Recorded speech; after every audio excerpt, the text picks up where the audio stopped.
Attendance link ചാറ്റിലുണ്ട്, ആവശ്യമുള്ളവർക്ക് നോക്കാം കേട്ടോ.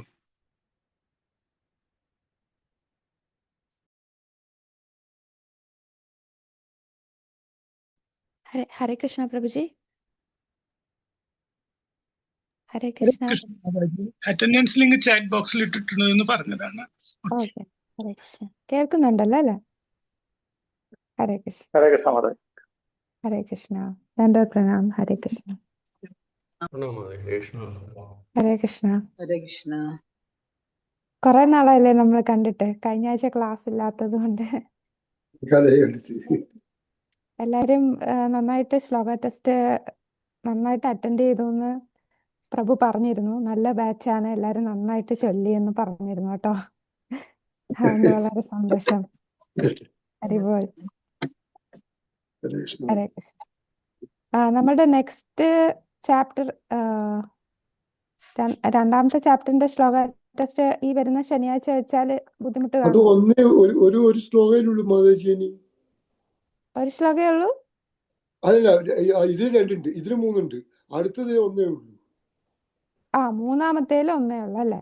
മൂന്നാമത്തേൽ ഒന്നേ ഉള്ളൂ, പിന്നെ നാലാമത്തെ ഇല്ല, പിന്നെ അഞ്ചാമത്തേൽ ഒന്നേ ഉള്ളൂ. Okay okay. അങ്ങനെയൊക്കെയില്ല. ഇത് അടുത്ത വരുന്നതിന് മൂന്നുണ്ട്. സോറി, ഞാനത് പറഞ്ഞപ്പോ മാറിപ്പോയത്. ശരി ശരി. അപ്പൊ രണ്ടാമത്തെ അധ്യായത്തിന്റെ ശ്ലോക ടെസ്റ്റ് നമുക്ക് ഈ വരുന്ന ശനിയാഴ്ച വെക്കാമല്ലോ അല്ലെ? ആർക്കും അന്ന് വേറെ ബുദ്ധിമുട്ടൊന്നും ഇല്ലല്ലോ? വേറെ സർവീസ് അങ്ങനെ? വരുന്ന ശനിയാഴ്ച എന്ന് പറയുമ്പോ നാളെയോ മാതാജി? അല്ലല്ല, അടുത്ത നാളെ അല്ല, അത് കഴിഞ്ഞുള്ള ശനിയാഴ്ച. ഓക്കെ. ഹരേ കൃഷ്ണ. അപ്പൊ നമ്മൾ ഇന്ന് മൂന്നാമത്തെ അധ്യായം തുടങ്ങുകയാണ്. ഹരേ കൃഷ്ണ മാതാജി. കുറച്ച് സംശയങ്ങൾ കഴിഞ്ഞ ലെസണിലത്തെ ഉണ്ടായിരുന്നു മാതാജി. അത് നമുക്ക് ഇന്നത്തെ സെഷൻ കഴിഞ്ഞിട്ട് ലാസ്റ്റ് പറയാം കേട്ടോ. ഓക്കെ മാതാജി. ഹരേ ഹരേ കൃഷ്ണ.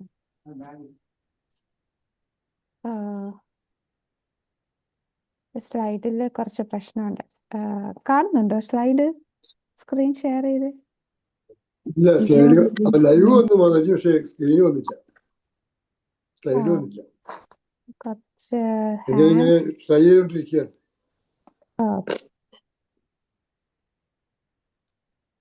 ഇപ്പൊ വന്നു.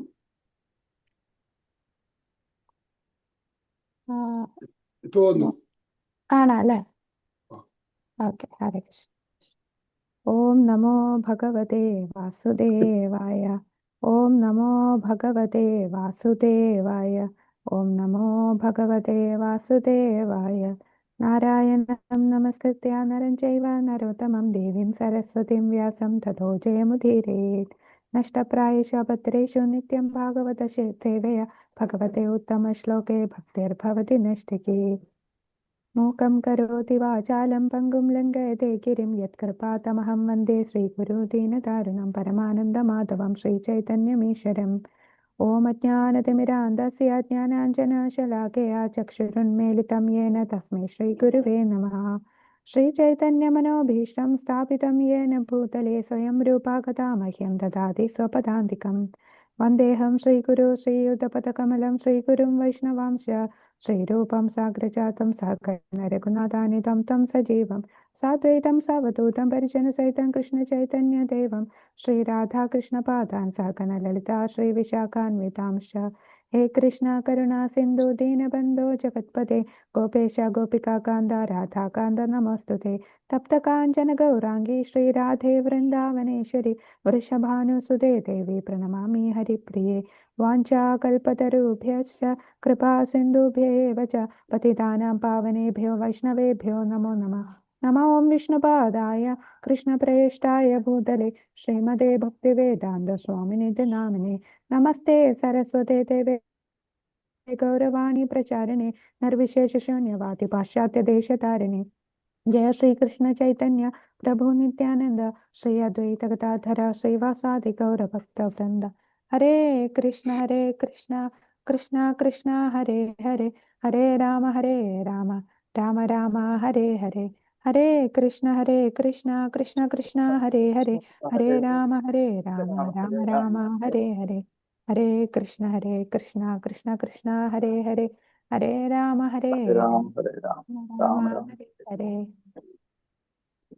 ഹരേ കൃഷ്ണ. ഹരേ കൃഷ്ണ മാതാജി. എന്റെ പ്രണാമം. മാതാജി. ഹരേ കൃഷ്ണ. അപ്പൊ നമ്മള് ഇന്ന് ശ്രീമദ് ഭാഗവതം സ്കന്ധം 1 മൂന്നാമത്തെ അധ്യായം. അപ്പൊ മൂന്നാമത്തെ അധ്യായത്തിന്റെ പേരെന്താണ്? നമ്മുടെ ഭാഗവതത്തിലെ കൃഷ്ണൻ സർവ അവതാരങ്ങളുടെയും സ്രോതസ്. സ്രോതസ്. കൃഷ്ണൻ സർവ്വ അവതാരങ്ങളുടെയും സ്രോതസ്. അപ്പൊ നമ്മള് ഈ ഒരു സെഷനിൽ എന്താ കാണുന്നതെന്ന് നോക്കാം. അപ്പൊ ഋഷിമാരുടെ 6 ചോദ്യങ്ങൾ നമ്മൾ കണ്ടു അല്ലെ? ആദ്യത്തെ അധ്യായത്തില്, രണ്ടാമത്തെ അധ്യായത്തില് അതിന്റെ കുറച്ച് ഉത്തരങ്ങൾ കണ്ടു. അപ്പോ 4ാമത്തെ ചോദ്യം, ഭഗവാൻ തന്റെ അവതാരങ്ങളിൽ ചെയ്യുന്ന വീരസാഹസകൃത്യങ്ങളെ കുറിച്ച് ഞങ്ങളോട് പറയുക. അതായത് ഭഗവാന്റെ സൃഷ്ടി, പുരുഷാവതാരത്തെ കുറിച്ച് ചോദിക്കുന്നുണ്ട് 4ാമത്തെ ചോദ്യത്തിൽ. അപ്പൊ അതിന്റെ കുറച്ച് ഭാഗം 2ാമത്തെ അധ്യായത്തിൽ പുരുഷാവതാരത്തെ കുറിച്ച് പറഞ്ഞു. എന്നാലും അതിന്റെ കുറച്ച് ഡീറ്റെയിൽസ് ആയിട്ട് അടുത്ത 3ാമത്തെ അധ്യായത്തിലും കൂടെ സൂത ഗോസ്വാമി നമുക്ക് പറഞ്ഞു തരുന്നുണ്ട്. അപ്പോ 1 തൊട്ട് 5 വരെയുള്ള ശ്ലോകങ്ങൾ പുരുഷാവതാരങ്ങളാണ്. ഏതൊക്കെയാണ് പുരുഷാവതാരങ്ങൾ?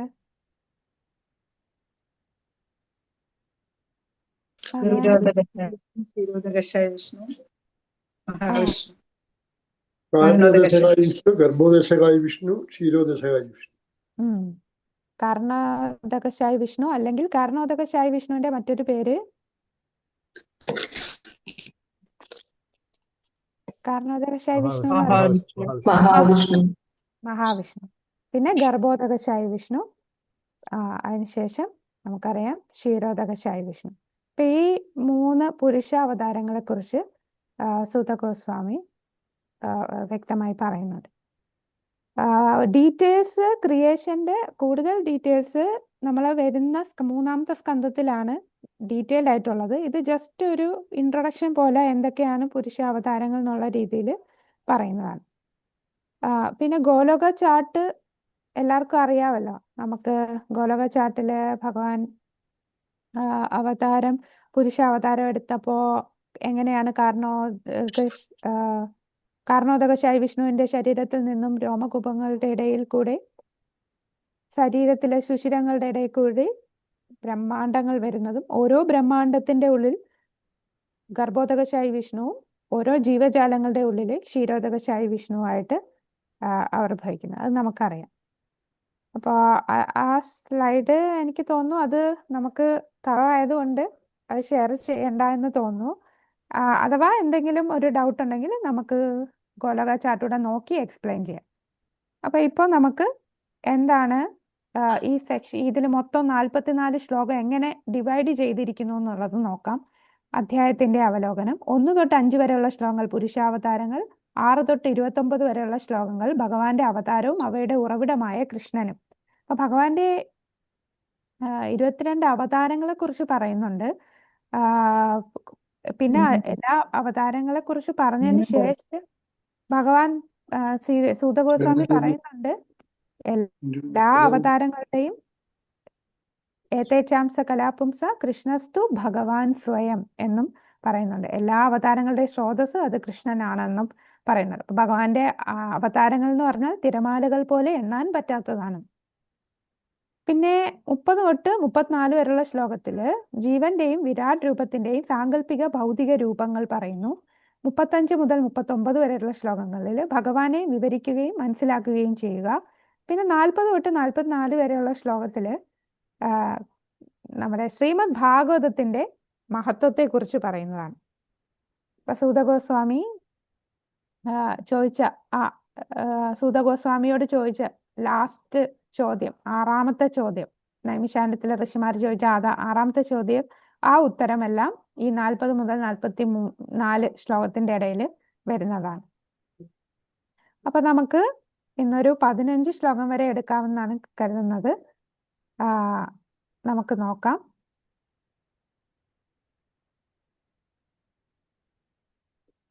അപ്പോ 1 തൊട്ട് 5 വരെയുള്ള ശ്ലോകത്തിൽ 3 പുരുഷ അവതാരങ്ങളെ കുറിച്ച് വിശദമായി വിവരിക്കുന്നു.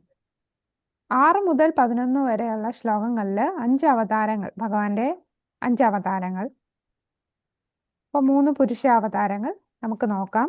ആദ്യത്തെ ശ്ലോകം, അധ്യായം 3, ശ്ലോകം 1. സൂത ഉവാച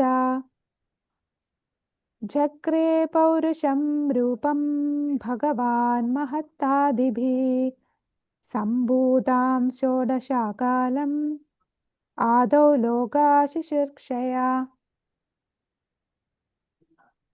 വിവർത്തനം ഒന്ന് വായിക്കാമോ? ഹരേ കൃഷ്ണ മാതാജി. ഹരേ കൃഷ്ണ. വിവർത്തനം by his divine grace Bhaktivedanta Swami Prabhupad. Jai Srila Prabhupad. സൂത മഹർഷി അരുളി ചെയ്തു, സൃഷ്ടിയുടെ ആരംഭത്തിൽ ഭഗവാൻ ആദ്യം വിശ്വരൂപമായ പുരുഷാവതാരത്തിൽ സ്വയം വിസ്തരിച്ചു. അനന്തരം ഭൗതിക സൃഷ്ടിക്കാവശ്യമായ സമസ്ത ഘടക പദാർത്ഥങ്ങളെയും ആവിഷ്കരിച്ചു. അപ്രകാരം പ്രാഥമികമായി ഭൗതിക പ്രവൃത്തിയുടെ 16 തത്വങ്ങളെ സൃഷ്ടിച്ചു. ഭൗതിക പ്രപഞ്ച സൃഷ്ടിക്കായാണ് ഇപ്രകാരം അദ്ദേഹം പ്രവർത്തിച്ചത്. ഹരേ കൃഷ്ണ. ഹരേ കൃഷ്ണ. അപ്പൊ ഇത് ഏത് അവതാരത്തെ കുറിച്ചാണ് ഇവിടെ പറഞ്ഞിരിക്കുന്നത്? വായിച്ചപ്പോ 3 അവതാരം ഉണ്ടല്ലോ, പുരുഷാവതാരത്തിൽ 3 എണ്ണം ഉണ്ട്. ഇതിൽ ഏത് അവതാരത്തെ കുറിച്ചാണ് ഇപ്പൊ പറഞ്ഞതെന്ന് മനസ്സിലായോ? കാരണോദശകായ വിഷ്ണു. കാരണോദകശായ വിഷ്ണു. അപ്പൊ ഈ ശ്ലോകം മഹാവിഷ്ണു അല്ലെങ്കിൽ കാരണോദകശായ വിഷ്ണുവിനെ കുറിച്ചാണ് സുത ഗോസ്വാമി ഇവിടെ പറയുന്നത്. അപ്പൊ ഇവിടെ പറയുന്നത് സൃഷ്ടിയുടെ ആരംഭത്തിൽ ഭഗവാൻ ആദ്യം പുരുഷാവതാരമാകുന്ന വിശ്വരൂപത്തിൽ സ്വയം വിസ്തരിച്ചു. ആ പുരുഷാവതാരമാവുന്ന വിശ്വരൂപം എന്ന് ഉദ്ദേശിക്കുന്നത് ഏത് രൂപമാണ്? കാരണോദകശായ വിഷ്ണുവിന്റെ രൂപം. അനന്തരം ഭൗതിക സൃഷ്ടിക്ക് ആവശ്യമായ സമസ്ത ഘടക പദാർത്ഥങ്ങളെയും ആവിഷ്കരിച്ചു. ഭൗതിക ഘടകങ്ങൾ ഏതൊക്കെയാണ്? നമ്മൾ ഭഗവത്ഗീതയിൽ പഠിച്ചിട്ടില്ലേ ഭൗതിക ഘടകങ്ങൾ?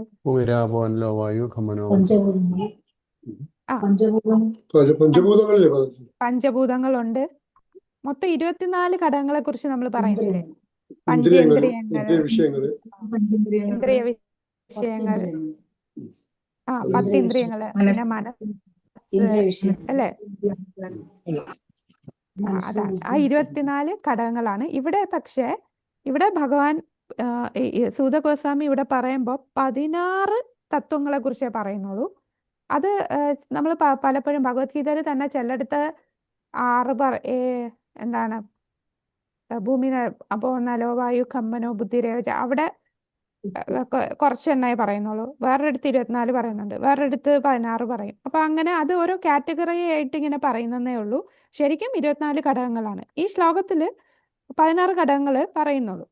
അപ്പൊ 16 ഘടകങ്ങൾ എന്താണെന്ന് ഭാവാർത്ഥത്തിൽ പ്രഭുപാദർ വിശദമായിട്ട് പറയുന്നുണ്ട്. എന്താണ് ഈ 16 ഘടകങ്ങൾ?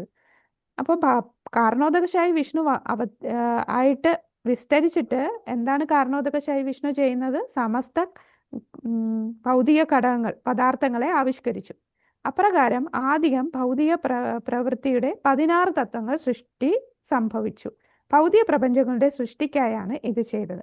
എന്തിനാണ് ഭഗവാൻ ഇങ്ങനെ വിസ്തരിച്ച് കാരണോദകശായി വിഷ്ണു, ഗർഭോദകശായി വിഷ്ണു ഒക്കെ ആയിട്ട് വരുന്നത് എന്തിനാണ്?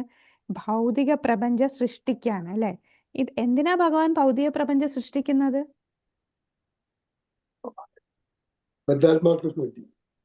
ഈ ബദ്ധ ജീവാത്മാക്കള് എല്ലാരും പ്രകൃതിയെ കീഴ്പ്പെടുത്താനായിട്ട് ശ്രമിച്ചുകൊണ്ടിരിക്കുകയാണ്. അപ്പൊ അവർക്ക് ഒരു റീഫോർമേഷൻ, നമ്മളിപ്പോ ഒരു ജയിലിലാണ്, നമുക്കൊരു മാറ്റം സംഭവിക്കാനുള്ള ഒരു സ്ഥലമാണ്, നമുക്ക് പരിവർത്തനം ഉണ്ടാക്കാനുള്ള സ്ഥലമാണ്. അപ്പൊ ആ പരിവർത്തനം ഉണ്ടാക്കാൻ വേണ്ടി ഭഗവാൻ വീണ്ടും വീണ്ടും സൃഷ്ടി ചെയ്തുകൊണ്ടിരിക്കുകയാണ്, അല്ലെ? ഈ ഓരോ ബ്രഹ്മാണ്ടങ്ങൾ സൃഷ്ടിക്കും, പിന്നെ വീണ്ടും ആ ബ്രഹ്മാണ്ടങ്ങളെല്ലാം ഭഗവാന്റെ കാരണോദകശായ വിഷ്ണുവിന്റെ ശരീരത്തിന്റെ ഉള്ളിലേക്ക് പോകും, വീണ്ടും സൃഷ്ടിക്കും. അപ്പൊ ആ സൃഷ്ടിയുടെ ഇടയിലും അവർക്ക് ഓരോ അവസരം കൊടുക്കുകയാണ്. അപ്പൊ നമുക്ക് ഇതിന്റെ ഭാവാർത്ഥം നോക്കാം. ഇവിടെ ഭാവാർത്ഥത്തില്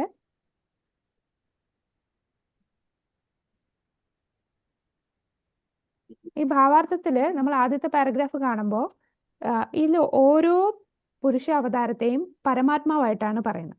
അതായത് ഈ ഭഗവാന്റെ സൃഷ്ടിയിലെ 4ൽ 1 ഭാഗമാണ് ഭൗതിക പ്രപഞ്ചം.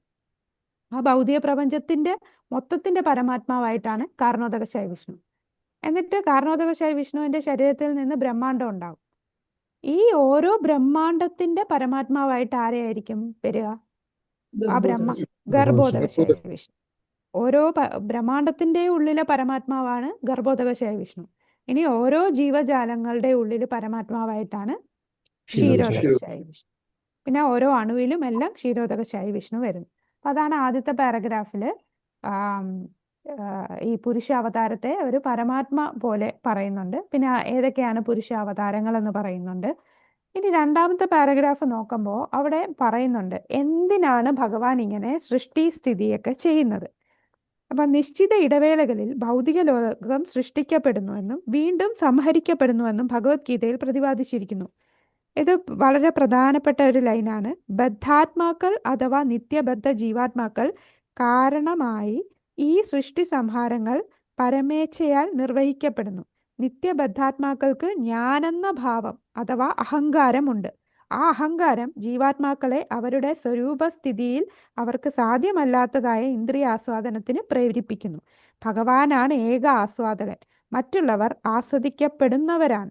ജീവാത്മാക്കൾ ആധിപത്യത്തിന് കീഴിലുള്ള ആസ്വാദകരാണ്.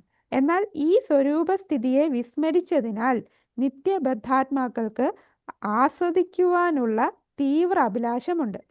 ഭൗതിക ലോകത്തിൽ ബദ്ധാത്മാക്കൾക്ക് വിഷയാസ്വാദനത്തിനുള്ള അവസരം നൽകിയിരിക്കുന്നു.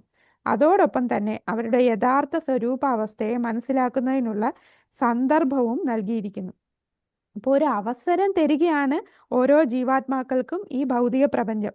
ഭൗതിക ലോകത്തിൽ അവർക്ക് ആസ്വദിക്കാനുള്ള ഒരു വിഷയ ആസ്വാദനത്തിനുള്ള അവസരം നൽകുന്നു. പിന്നെ അവർക്ക് യഥാർത്ഥത്തിൽ ആരാണ് എന്ന് മനസ്സിലാക്കാനുള്ള ഓരോ സാഹചര്യവും തരുന്നുണ്ട്. അതല്ലേ സുഖ ദുഃഖ സമ്മിശ്രമായിട്ട്. ദുഃഖം വരുമ്പോൾ നമുക്ക് ആ ഒരു ചിന്തയിലേക്ക് വരാം, എന്തുകൊണ്ട് ഞാൻ ദുഃഖിക്കുന്നു. ഭൗതിക ലോകത്തിൽ അനേകം ജന്മങ്ങൾക്ക് ശേഷം സത്യം ഗ്രഹിച്ച് വാസുദേവന്റെ പാദകമലങ്ങളിൽ അഭയം പ്രാപിക്കുന്ന ഭാഗ്യവാന്മാരായ ജീവസത്തകൾ നിത്യമുക്താത്മാക്കളോട് ചേരുന്നു. അപ്പൊ അതാണ് എന്തിനാണ് ഭഗവാൻ ഇങ്ങനെ സൃഷ്ടിസ്ഥിതി ചെയ്യുന്ന ഈ ബദ്ധ ജീവാത്മാക്കളെ അവർക്ക് ഒരു ചാൻസ് കൊടുക്കുകയാണ്. അവർക്ക് എൻജോയ് ചെയ്യാൻ വേണ്ടി, ആസ്വദിക്കാൻ വേണ്ടിയാണ് ഈ ഭൗതിക ലോകം സൃഷ്ടിച്ചത്. അപ്പൊ ആ ഭൗതിക ലോകത്ത് അവർക്ക് ആസ്വദിക്കാനുള്ള ഒരു ചാൻസ് കൊടുക്കുന്നു, അവസരം കൊടുക്കുന്നു. കൂടാതെ അവർക്ക് താൻ ആരാണ്, തൻ്റെ സ്വരൂപം എന്താണ് എന്ന് മനസ്സിലാക്കാനുള്ള ഒരു സാഹചര്യവും ഈ ഭൗതിക ലോകത്തിൽ സൃഷ്ടിക്കപ്പെടുന്നുണ്ട്. അങ്ങനെ അവർക്ക് തിരിച്ച് ഭഗവാന്റെ അടുത്ത് പോകാനും, അല്ല പോകാത്തവർക്ക് വീണ്ടും ആസ്വദിക്കാനും വീണ്ടും ആ അവസരം കൊടുക്കാനും ഭഗവാൻ സൃഷ്ടിക്കുന്നു, സംഹരിക്കുന്നു, സൃഷ്ടിക്കുന്നു, സംഹാരം ചെയ്യുന്നു. അതാണ് സൃഷ്ടിക്കപ്പെടുന്നതും വീണ്ടും സംഹരിക്കപ്പെടുന്നതും ഭഗവാന്റെ സൃഷ്ടിയും സംഹാരവും ഇങ്ങനെ നടന്നുകൊണ്ടിരിക്കുന്നത്. ഇനി ഇവിടെ മഹത്വത്തെ കുറിച്ച് പറയുന്നുണ്ട്. ഈ മഹത്വത്തെ 5 സ്ഥൂല ഭൗതിക ഘടകങ്ങൾ, 11 പ്രവർത്തിക്കാനുള്ള ഉപകരണങ്ങൾ അഥവാ ഇന്ദ്രിയങ്ങൾ, അതായത് 5 വർക്കിംഗ് സെൻസസ് നമ്മൾ പറയല്ലേ. അപ്പൊ മലയാളത്തിൽ എന്താ പറയാ? കർമ്മേന്ദ്രിയവും ജ്ഞാനേന്ദ്രിയവും. അപ്പൊ 10ആയി. പിന്നെ മനസ്സ്, അതാണ് 11. 11 എന്ന് പറയുന്നത് കർമ്മേന്ദ്രിയം, ജ്ഞാനേന്ദ്രിയം, മനസ്സ്. അപ്പൊ അത് 11 പ്രവർത്തിക്കാനുള്ള ഉപകരണങ്ങൾ അഥവാ ഇന്ദ്രിയങ്ങൾ എന്നിങ്ങനെ 16 ഭാഗങ്ങളായി തിരിച്ചിരിക്കുന്നു. പ്രസന്നമായ ആകാശത്തിലെ നീർമേഘത്തിന് സമാനമാണിത്. ആത്മീയ ആകാശത്തിൽ ബ്രഹ്മജ്യോതി സർവ്വയിടത്തും വ്യാപിച്ചിരിക്കുന്നു. അങ്ങനെ അവിടം മുഴുവൻ ആത്മീയ ദീപ്തിയിൽ ജ്വലിക്കുന്നു. അതിവിശാലവും അനന്തവുമായ ആത്മീയ ആകാശത്തിൽ ഒരു കോണിൽ മഹത്വത്വം സംയോജിച്ചിരിക്കുന്നു. അപ്രകാരം മഹത്വത്താൽ ആവരണം ചെയ്യപ്പെട്ട ഭാഗം ഭൗതിക ആകാശമെന്ന് അറിയപ്പെടുന്നു. അപ്പോൾ ഈ ഭഗവാന്റെ സൃഷ്ടിയിൽ ഈ മഹത്വത്വം എന്ന് പറയുന്നത്, നമ്മൾ ആകാശത്ത് നോക്കുമ്പോൾ മേഘം കാണും അല്ലേ. അപ്പോൾ ആകാശം എന്ന് പറയുന്നത് ഇങ്ങനെ വിസ്തരിച്ചിരിക്കുക. അവിടെ ഒരു കോണില് ഒരു ചെറിയൊരു മേഘത്തിന്റെ പാളി അവിടെ ഇരിക്കുന്നു. അപ്പൊ ഈ വിസ്തരിച്ചുള്ള ആകാശത്തിൽ ഒരു കോണിൽ ഒരു മേഘം ഇരിക്കുന്നത് വലിയ അപ്രധാനമാണ്. അതേപോലെയാണ് ഭഗവാന്റെ ഈ ഭൗതിക ലോകം ഇങ്ങനെ സൃഷ്ടിച്ചതിൽ ഒരു കോണില് ഈ മഹത്വത്വം ഇരിക്കുന്നു. അതാണ് ഇവിടെ പറയുന്നത്. മഹത്വത്വം എന്നത് അറിയപ്പെടുന്ന ആത്മീയ ആകാശത്തിന്റെ ഈ ഭാഗം സമ്പൂർണ്ണ ആത്മീയ ആകാശത്തിന്റെ അപ്രധാനമായ ഭാഗം മാത്രമാണ്. ഈ മഹത്വത്തിനുള്ളിൽ അസംഖ്യം പ്രപഞ്ചങ്ങളുണ്ട്. ഭഗവാന്റെ 1/4 ഭാഗമേ ഉള്ളൂ ഈ ഭൗതിക ലോകം, ഭൗതിക സൃഷ്ടി. അപ്പൊ ആ വിസ്താരമുള്ള ഭഗവാന്റെ സൃഷ്ടിയിൽ അപ്രധാനമായിട്ടുള്ള ഒരു ഭാഗമാണ് ഈ മഹത്വത്വം. ഈ മഹത്വത്വത്തിലാണ് ഈ ബ്രഹ്മാണ്ടങ്ങളെല്ലാം സ്ഥിതി ചെയ്യുന്നത്. ഈ സർവ്വ പ്രപഞ്ചങ്ങളെയും മൊത്തമായി സൃഷ്ടിക്കുന്നത് കാരണോദകശായി വിഷ്ണുവാണ്. മഹാവിഷ്ണു എന്നും അറിയപ്പെടുന്ന അവിടുന്ന് തന്റെ കടാക്ഷത്താൽ മാത്രം ഭൗതിക ആകാശത്തെ ഗർഭം ധരിപ്പിക്കുന്നു. ഭഗവാന്റെ നോട്ടം കൊണ്ടാണ് ഈ ഭൗതിക പ്രപഞ്ചത്തിലേക്ക് ഓരോ ജീവാത്മാക്കളെ നിക്ഷേപിക്കുന്നത്, അല്ലെ? ഭൗതിക പ്രകൃതിയിലെ, അതായത് മായാദേവിയിലേക്ക് ആ ജീവാത്മാക്കളെ നിക്ഷേപിച്ച് അവർക്ക് ആസ്വദിക്കാനുള്ള ഭൗതിക ഘടകങ്ങളെല്ലാം കൊടുക്കുന്നത് ആ ഭൗതിക പ്രകൃതി. അപ്പൊ ആ ഭൗതിക പ്രകൃതിക്ക് ഭൗതിക സൃഷ്ടിക്കുന്നതും ആ ഭൗതിക പ്രകൃതിയിൽ ജീവാത്മാക്കളെ നിക്ഷേപിക്കുന്നതും ഭഗവാനാണ്. അതാണ് കാരണോദകശായി വിഷ്ണുവാണ് ഇത് ചെയ്യുന്നത്. ഈ മഹത്തത്വം കാരണോദകശായി വിഷ്ണു ആണ് പ്രൊഡ്യൂസ് ചെയ്യുന്നത്. അതെ അതെ, മഹത്തത്വം മഹത്തത്വം അദ്ദേഹത്തിന്റെ സൃഷ്ടിയാണ്. ഇനി ഈ നമ്മൾ ഈ കാണുന്നത് ഈ കാരണോദകശായി വിഷ്ണു എവിടുന്നാണ് വിസ്തരണം എവിടുന്നാ തുടങ്ങിയത്? സർവ കാരണങ്ങൾക്കും കാരണഭൂതനായിട്ടുള്ള ഭഗവാൻ കൃഷ്ണന്റെ ആദ്യത്തെ വിസ്തരണം ബലദേവന്റെ വിസ്തരണമാണ് വാസുദേവ, സംഘർഷണ, പ്രദ്യുമ്ന, അനിരുദ്ധ. ഇത് മൂലസംഘർഷണം എന്ന് പറയും. ഈ മൂലസംഘർഷണനിൽ നിന്ന് നാരായണൻ, ആ നാരായണനിൽ നിന്ന് വീണ്ടും വാസുദേവ, സംഘർഷണ, പ്രദ്യുമ്ന, അനിരുദ്ധ. അതായത് ഇത് മഹാസംഘർഷണൻ. ഈ മഹാസംഘർഷണന്റെ വിസ്തരണമാണ് പുരുഷാവതാരങ്ങൾ വരുന്നത്. അതിലാദ്യത്തത് കാരണോദകശായി വിഷ്ണു. അപ്പൊ കൃഷ്ണനിൽ നിന്ന് അഥവാ മഹാവിഷ്ണുവും ഡിഫറെന്റ് ഉണ്ട് അല്ലേ? ഏതാണ് പ്രഭു? ശ്രീമൻ നാരായണൻ എന്ന് പറഞ്ഞിട്ടാണ് നമ്മൾ അറിയുന്നത്. അദ്ദേഹവും മഹാവിഷ്ണുവും ഡിഫറെന്റ് ഉണ്ട്. ഡിഫറെന്റ് ആണ്. നാരായണൻ ആത്മീയ ലോകത്ത് വൈകുണ്ഠത്തിൽ വസിക്കുന്നതാണ് ലക്ഷ്മി നാരായണനായിട്ട്. വിഷ്ണു അവതാരങ്ങളെല്ലാം ഭൗതിക ലോക സൃഷ്ടിക്ക് വേണ്ടിയുള്ളതാണ്. മഹാവിഷ്ണു കാരണോദകശായി വിഷ്ണു, പിന്നെ പത്മനാഭൻ ഗർഭോദകശായി വിഷ്ണു, പിന്നെ പരമാത്മാവായിട്ടുള്ള ക്ഷീരോദകശായി വിഷ്ണു. ഹരേ കൃഷ്ണ. കൃഷ്ണനിൽ നിന്ന് അഥവാ ഗോവിന്ദനിൽ നിന്ന് ബലരാമൻ വരുന്നു. ബലരാമനിൽ നിന്ന് സംഘർഷനിൽ നിന്ന് നാരായണനിൽ നിന്ന് രണ്ടാമത്തെ സംഘർഷണൻ, അതാണ് മഹാസംഘർഷണൻ. രണ്ടാമത്തെ സംഘർഷനിൽ നിന്ന് മഹാവിഷ്ണുവിൽ നിന്ന് ഗർഭോദകശായി വിഷ്ണുവിൽ നിന്ന് ക്ഷീരോദകശായി വിഷ്ണു വരുന്നു. ഇത് 6ാമത്തെ സ്കന്ധത്തില് ഈ ഒരു വിസ്തരണത്തെ കുറിച്ച് പറയുന്നുണ്ട്.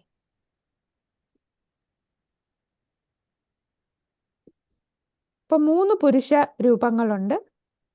സൃഷ്ടിക്ക് വേണ്ടിയാണ്. സൃഷ്ടിയുടെ ലക്ഷ്യം നിത്യബദ്ധ ജീവാത്മാക്കൾക്ക് ശക്തമായ അഭിലാഷങ്ങളുണ്ട്. അവർക്ക് ആ ഒരു അവസരം കൊടുക്കാനും തെറ്റ് തിരുത്താനുമുള്ള ഒരു സ്ഥാപനമാണ് ഈ ഭൗതിക പ്രപഞ്ചം.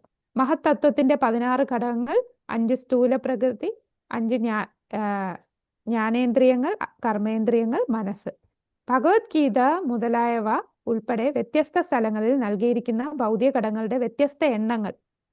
ചിലടത്ത് 11 ഘടകങ്ങൾ പറയും, ചിലടത്ത് 7 ഘടകങ്ങൾ പറയും, 24 ഘടകങ്ങൾ പറയും. പക്ഷെ ഇതെല്ലാം ഈ 24 വരുന്നതാണ്. അത് 7 എണ്ണം പറയുമ്പോൾ ഇപ്പൊ 11 എന്ന് പറയുമ്പോൾ അവിടെ മനസ്സും വരുന്നുണ്ട്. അപ്പോൾ മനസ്സ് മാത്രമായിരിക്കില്ല, അവിടെ ത്രിഗുണങ്ങളും എല്ലാം ഉൾപ്പെടുത്തിയായിരിക്കും ഈ 16 പറയുന്നത്. വ്യത്യസ്ത മാനദണ്ഡങ്ങളുടെ അടിസ്ഥാനത്തിൽ ഭഗവാന്റെ അവതാരങ്ങളെ വിഭജിച്ചിരിക്കുന്നു. ഒന്ന് ചിത് ശക്തിയുമായി ബന്ധപ്പെട്ടത്, ഒന്ന് മായാശക്തിയുമായി ബന്ധപ്പെട്ടത്. നമുക്ക് 2ാമത്തെ ശ്ലോകത്തിലേക്ക് പോവാം. 2ാമത്തെ ശ്ലോകം. ഈ 2ാമത്തെ ശ്ലോകം ആരെക്കുറിച്ചാ പറയുന്നത് നോക്കുക. യസ്യാംഭസി ശയനസ്യ യോഗനിദ്രാം വിതാൻവതാ നാഭീഹ്രദാംബുജാതാസീത് ബ്രഹ്മ വിശ്വാസൃജാംപതി. വിവർത്തനം വായിച്ചോ. ഹരേ കൃഷ്ണ. ഹരേ കൃഷ്ണ. വിവർത്തനം. ശ്രീല പ്രഭുപാദർക്ക് ജയ്. പുരുഷാവതാരത്തിന്റെ ഒരു ഭാഗം പ്രപഞ്ചസാഗരത്തിൽ സഹിക്കുന്നു.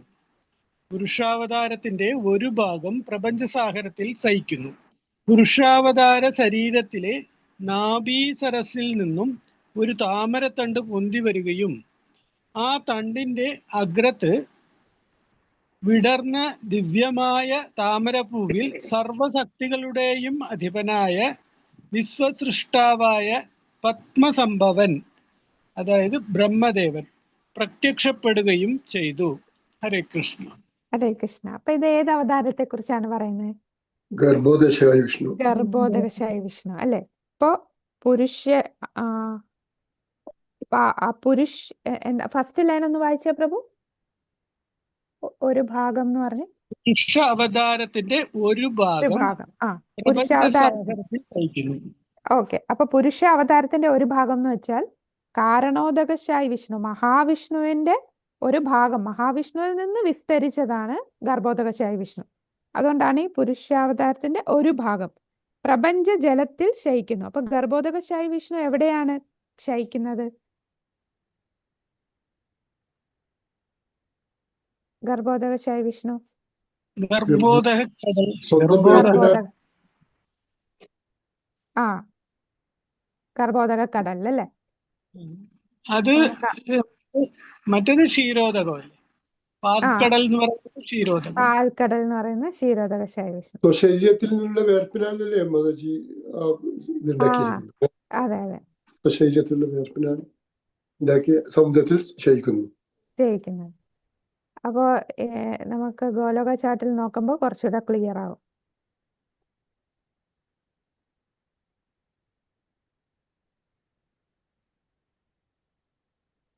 അപ്പോൾ ഭഗവാന്റെ രണ്ടാമത്തെ പുരുഷാവതാരത്തെ കുറിച്ചാണ് ഈ ഒരു ശ്ലോകത്തില് സൂത ഗോസ്വാമി പറയുന്നത്.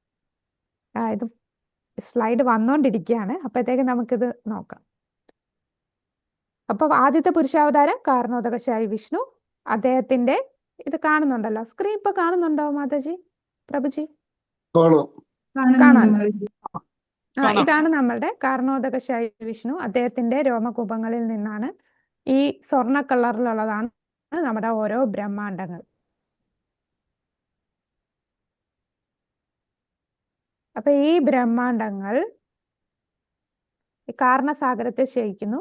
അദ്ദേഹത്തിന്റെ ശരീരത്തിൽ നിന്നാണ് ഓരോ സ്വർണ്ണ ബ്രഹ്മാണ്ട, കോടിക്കണക്കിന് ബ്രഹ്മാണ്ടത്തിൽ ഒരു ബ്രഹ്മാണ്ടമാണ് ഇത്. അവിടെ ആരാണ് ശയിക്കുന്നത്? ഗർഭോദകശായി വിഷ്ണു. ഗർഭോദകശായി വിഷ്ണുവിന്റെ ശരീരത്തിലെ വിയർപ്പിൽ നിന്ന് ഉണ്ടാകുന്ന ഒരു കടൽ, ഗർഭോദക കടൽ. നമ്മൾ സാധാരണ വിയർപ്പ് എന്ന് പറയുമ്പോൾ അഴുക്കാവുകയാണല്ലേ, അത് അശുദ്ധമായിട്ടുള്ളതാണ്. പക്ഷെ ഭഗവാന്റെ എല്ലാം ശുദ്ധമാണ്, ഭഗവാന്റെ വിയർപ്പും ശുദ്ധമാണ്. നമ്മള് ഭാഗവതത്തില് ഋഷഭദേവന്റെ ഭാഗം വായിക്കുമ്പോൾ അറിയാം, ഋഷഭദേവൻ ഒരു അവധൂതനെ പോലെ നടക്കും. എല്ലാരും ഒരു ഭ്രാന്തനായിട്ടുള്ള വ്യക്തിന്ന് കണ്ട് ആളുകൾക്ക് മനസ്സിലാവുന്നില്ല അദ്ദേഹം അതീന്ദ്രിയ തലത്തിലാണ്. അപ്പൊ ഈ ഋഷഭദേവൻ ശരീരത്തിൽ നിന്ന് വിസർജിക്കുന്ന മലത്തിന് പോലും ഒരുപാട് ദൂരം വരെ അതിന്റെ മണം വരുമെന്നാണ് പറയുന്നത്. അപ്പൊ അതാണ് അതീന്ദ്രിയ തലത്തിലുള്ള വ്യക്തി ഉള്ള ലെവലിലുള്ള നമ്മള് അസ്പർശമായിട്ട് കാണുന്നവയും അതീന്ദ്രിയമാണ്. അപ്പൊ ഭഗവാന്റെ ശരീരത്തിൽ നിന്ന് വരുന്ന വിയർപ്പ് എന്ന് പറഞ്ഞാലും അത് ശുദ്ധീകരിക്കപ്പെടുന്നതാണ്. പിന്നെ ഗുണ്ടീജ മാർജനം, അവിടെ ചൈതന്യ മഹാപ്രഭുവിന്റെ അവിടെ വൃത്തിയാക്കിക്കൊണ്ടിരിക്കുമ്പോൾ ചൈതന്യ മഹാപ്രഭുവിന്റെ ശരീരത്ത് വിയർപ്പുണ്ടാവും. അപ്പൊ ആ വിയർപ്പ് കണ്ട് ഭക്തന്മാരെ അതില് ആനന്ദിക്കുകയാണ് ചെയ്യുന്നത്. ചൈതന്യ മഹാപ്രഭുവിന്റെ ആ വിയർപ്പില് അവരും ആനന്ദിക്കുകയാണ്. ആ വിയർപ്പിന്റെ ഒരു തുള്ളി തങ്ങൾക്ക് വീഴുമ്പോൾ അതിലൊരു ആനന്ദം കാണുകയാണ്. അതുപോലാണ് ഗർഭോദകശായി വിഷ്ണുവിന്റെ ശരീരത്തിലെ വിയർപ്പിലാണ് ഗർഭോദക കടൽ. ഈ കടലിലാണ് അദ്ദേഹം ക്ഷയിക്കുന്നത്. ഈ കടൽ എന്ന് പറഞ്ഞാൽ ഈ ബ്രഹ്മാണ്ടത്തിന്റെ പകുതി നിറഞ്ഞിരിക്കുകയാണ്. എന്നിട്ട് എന്താണ്, ഇദ്ദേഹത്തിന്റെ നാഭിയിൽ നിന്ന് ഒരു താമര ഉത്ഭവിക്കുന്നു അല്ലെ. ആ താമരയിൽ ആരാണ് ജനിക്കുന്നത്? രണ്ടാമത്തെ സൃഷ്ടികർത്താവായിട്ടുള്ള ബ്രഹ്മാവ്. അപ്പൊ അതിനു മുമ്പുള്ള ആദ്യത്തെ സൃഷ്ടി എന്ന് പറയുന്ന സർഗം, ഇനി രണ്ടാമത്തെ സൃഷ്ടി നടത്തുന്ന ബ്രഹ്മാവ്, അത് വിസർഗം എന്ന് പറയും. അപ്പൊ ഈ ബ്രഹ്മാവാണ് അടുത്ത എഞ്ചിനീയർ ആയിട്ട് ഇവിടെ പറയുന്നത് അല്ലെ. ഈ ബ്രഹ്മാവ് സൃഷ്ടികർത്താക്കളുടെ തലവനായ ബ്രഹ്മാവ് പ്രത്യക്ഷനാകുന്നു. അപ്പൊ ഒരു താമരപ്പൂവിന് തണ്ട് തളിർക്കുന്നു. അഖില ജീവസത്തകളുടെയും പിതാവും പ്രപഞ്ചക്രമത്തിന്റെ ഉത്തമമായ രൂപകൽപ്പനയും നിർമ്മാണ കർമ്മവും ഏർപ്പെട്ടിരിക്കുന്ന എല്ലാ ദേവന്മാരുടെയും തലവനായ ബ്രഹ്മാവിന്റെ ജന്മസ്ഥാനമാണ് ഈ അംബുജം. ഈ താമരത്തണ്ടിൽ എന്തുണ്ട്? ഈ തണ്ടില് നമുക്ക് എന്ത്? 14 ബ്രഹ്മാണ്ടങ്ങൾ 14 ലോകം. ലോകങ്ങൾ. 14 ലോകങ്ങൾ കാണാം അല്ലെ? ലോകങ്ങൾ. 14 ലോകങ്ങൾ. അതിൽ നടുക്കുള്ളതാണ് ഭൂലോകം വരുന്നത് നടുക്കാണ്. അപ്പൊ ഭൂലോകത്തിന്റെ മുകളില് നമ്മള് അപ്പർ പ്ലാനറ്ററി സിസ്റ്റം എന്ന് പറയും. ഇവിടെ ഭൂലോകത്തിന് താഴേക്ക് അസുരന്മാരുടെയും അതേപോലെ ലൗകികമായ മറ്റ് ജീവസത്തുകളെയും നിവസിക്കുന്ന 7 താണലോകങ്ങൾ സ്ഥിതി ചെയ്യുന്നു. മുകളിലുള്ളതിൽ അത്യുന്നതമായ ലോകമാണ് ബ്രഹ്മലോകം അല്ലെ സത്യലോകം. അവിടെയാണ് ബ്രഹ്മാവ് സ്ഥിതി ചെയ്യുന്നത്. അപ്പൊ ശ്രേഷ്ഠ ലോകങ്ങൾ ഭൂമിക്ക് മുകളിലും അധമലോകങ്ങൾ ഭൂമിക്ക് താഴെയുമാണ് വരുന്നത്. ഇനി ഈ ഗർഭോദകശായി വിഷ്ണുവിൽ നിന്ന് ആര് വിസ്തരിച്ചിരുന്നു? അതാണ് ക്ഷീരോദകശായി വിഷ്ണു. പാൽക്കടലിൽ ശയിക്കുന്ന ക്ഷീരോദകശായി വിഷ്ണു. അദ്ദേഹമാണ് പരമാത്മാവായിട്ട് എല്ലാ ജീവജാലങ്ങളിലും വരുന്നത്. അപ്പൊ ഈ സൃഷ്ടിയൊക്കെ അറിഞ്ഞുള്ള പ്രയോജനം എന്താ? ഭഗവാന്റെ ഈ പുരുഷാവതാരത്തെ കുറിച്ചൊക്കെ അറിഞ്ഞുള്ള പ്രയോജനം എന്താ? അതിവിടെ ഭാവാർത്ഥത്തിൽ പറയുന്നുണ്ട്.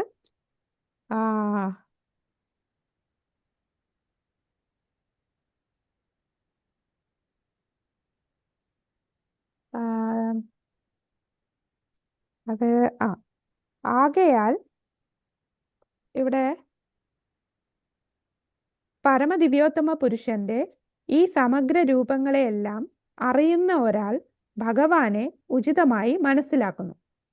അപ്രകാരം അറിയുന്നവൻ ജന്മമൃത്യു ജരാവ്യാധികളാകുന്ന ഭൗതിക അവസ്ഥകളിൽ നിന്നും സ്വതന്ത്രനാകുന്നുവെന്ന് ഭഗവത്ഗീത സ്ഥിരീകരിക്കുന്നു. ഭഗവത്ഗീതയിലെ ഏത് ശ്ലോകമാണത് പറയുന്നത്?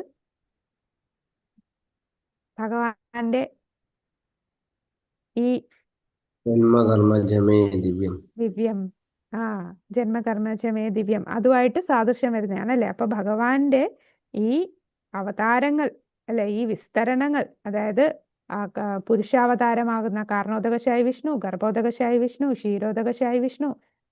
കാരണോദകശായി വിഷ്ണു മഹത്തത്വത്തെ സൃഷ്ടിക്കുന്നതും ഓരോ ബ്രഹ്മാണ്ടത്തിന്റെ ഉള്ളിൽ ഗർഭോദകശായി വരുന്നതും ബ്രഹ്മാവിനെ സൃഷ്ടിക്കുന്നു, പിന്നെ പരമാത്മാവായിട്ട് പോകുന്നു. അങ്ങനെ ഈ ഭഗവാന്റെ വിസ്തരണങ്ങളെല്ലാം നമ്മൾ മനസ്സിലാക്കുകയാണെങ്കിൽ നമുക്ക് ജന്മമൃത്യു ജരാവ്യാധിയിൽ നിന്ന് മുക്തനാകാൻ സാധിക്കും. അതാണ് ഇതൊക്കെ അറിയുന്നതിന്റെ പ്രയോജനമായിട്ട് ഇവിടെ പറയുന്നത്. പിന്നെ ഇവിടെ പറയുന്നുണ്ട് മഹാവിഷ്ണുവിനെ കുറിച്ച് സംഗ്രഹിച്ചിരിക്കുന്നു. ആത്മീയ ആകാശത്തിൽ ഒരിടത്ത് സ്വേച്ഛാനുസരണം മഹാവിഷ്ണു ശയിക്കുന്നു. അങ്ങനെ മഹാവിഷ്ണു കാരണസാഗരത്തിൽ ശയിച്ചുകൊണ്ട് അവിടുത്തെ ഭൗതിക പ്രകൃതിയെ കടാക്ഷിക്കുകയും തൽക്ഷണം മഹത്വത്വം സൃഷ്ടിക്കപ്പെടുകയും ചെയ്യുന്നു. അപ്പൊ ഇനി പ്രഭുപാദർ അടുത്ത പാരഗ്രാഫിൽ പറയുന്നത്, ഈ മഹത്തത്വത്തിന് എന്തെങ്കിലും ചെയ്യാൻ പറ്റുന്നെങ്കിൽ അത് കാരണോദകശായി വിഷ്ണുവിന്റെ നോട്ടം കൊണ്ടാണ് അല്ലെ? ആ ജീവാത്മാവിനെ നിക്ഷേപിക്കുന്നത് ഭഗവാന്റെ ദൃഷ്ടിയാലാണ് ആ ഒരു സൃഷ്ടിയെല്ലാം വരുന്നത്. അപ്പോൾ ഇവിടെ പറയും അതിന് ഉപമയായിട്ട് പ്രഭുപാദർ 3 കാര്യങ്ങൾ പറയുന്നു. ഒന്ന്, വിത്തില്ലാതെ ഒരു മരം തളച്ച് വളരില്ല.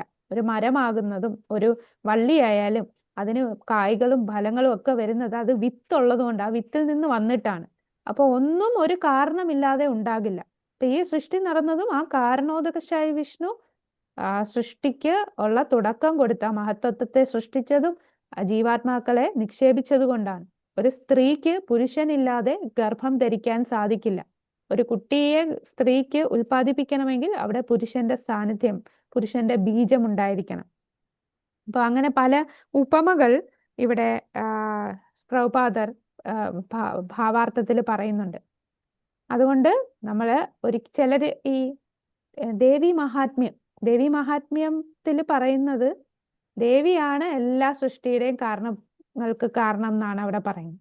അപ്പൊ അത് തെറ്റാണെന്ന് കാണിക്കാൻ നമുക്ക് ഈ ഭാഗവതത്തിലെ ഈ ശ്ലോകങ്ങളിലൂടെയും ഈ സൃഷ്ടിയിലൂടെയും നമുക്ക് മനസ്സിലാകും. പിന്നെ ഈ ദേവി മഹാത്മ്യം എന്ന് പറയുന്നത് ഓതറൈസ്ഡ് ആയിട്ടുള്ള ഒരു ഗ്രന്ഥമല്ല എന്നും പറയുന്നുണ്ട്. അത് എപ്പോഴോ ഒരു വ്യക്തിയുടെ മനസ്സിൽ ഉത്ഭവിച്ച മാനസിക ഊഹാപോഹത്തിലൂടെ സൃഷ്ടിക്കപ്പെട്ടതാണെന്നും പറയപ്പെടുന്നുണ്ട്. അപ്പോൾ ഓതറൈസ്ഡ് ആയിട്ടുള്ള കാര്യങ്ങൾ നമ്മൾ മനസ്സിലാക്കിയാൽ ശരിക്കും ആരാണ് ഇതെല്ലാം മനസ്സിലാക്കുക, ഇതിൻ്റെ എല്ലാത്തിൻ്റെയും ഉൽപ്പത്തി എവിടുന്നാന്ന് നമുക്ക് കാണാൻ സാധിക്കും. അപ്പോൾ അതാണ് നമ്മളിപ്പോൾ കാരണോദക ശൈവിഷ്ണുവിനെ കുറിച്ച് കണ്ടു അല്ലേ. ഇനി നമുക്ക് അടുത്ത ശ്ലോകത്തിലേക്ക് കടക്കാം.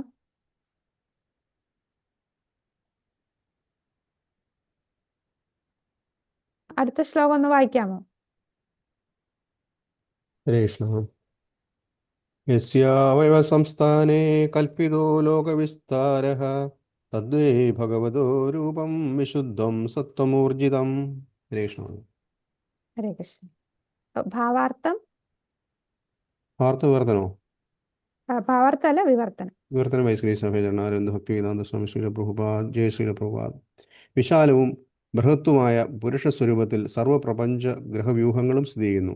എന്നാൽ സൃഷ്ടിതമായ ഭൗതിക ഘടകങ്ങളെ ആശ്രയിക്കാതെ അദ്ദേഹത്തിന് നിലനിൽക്കാം. ഹരേ കൃഷ്ണ. ഹരേ കൃഷ്ണ.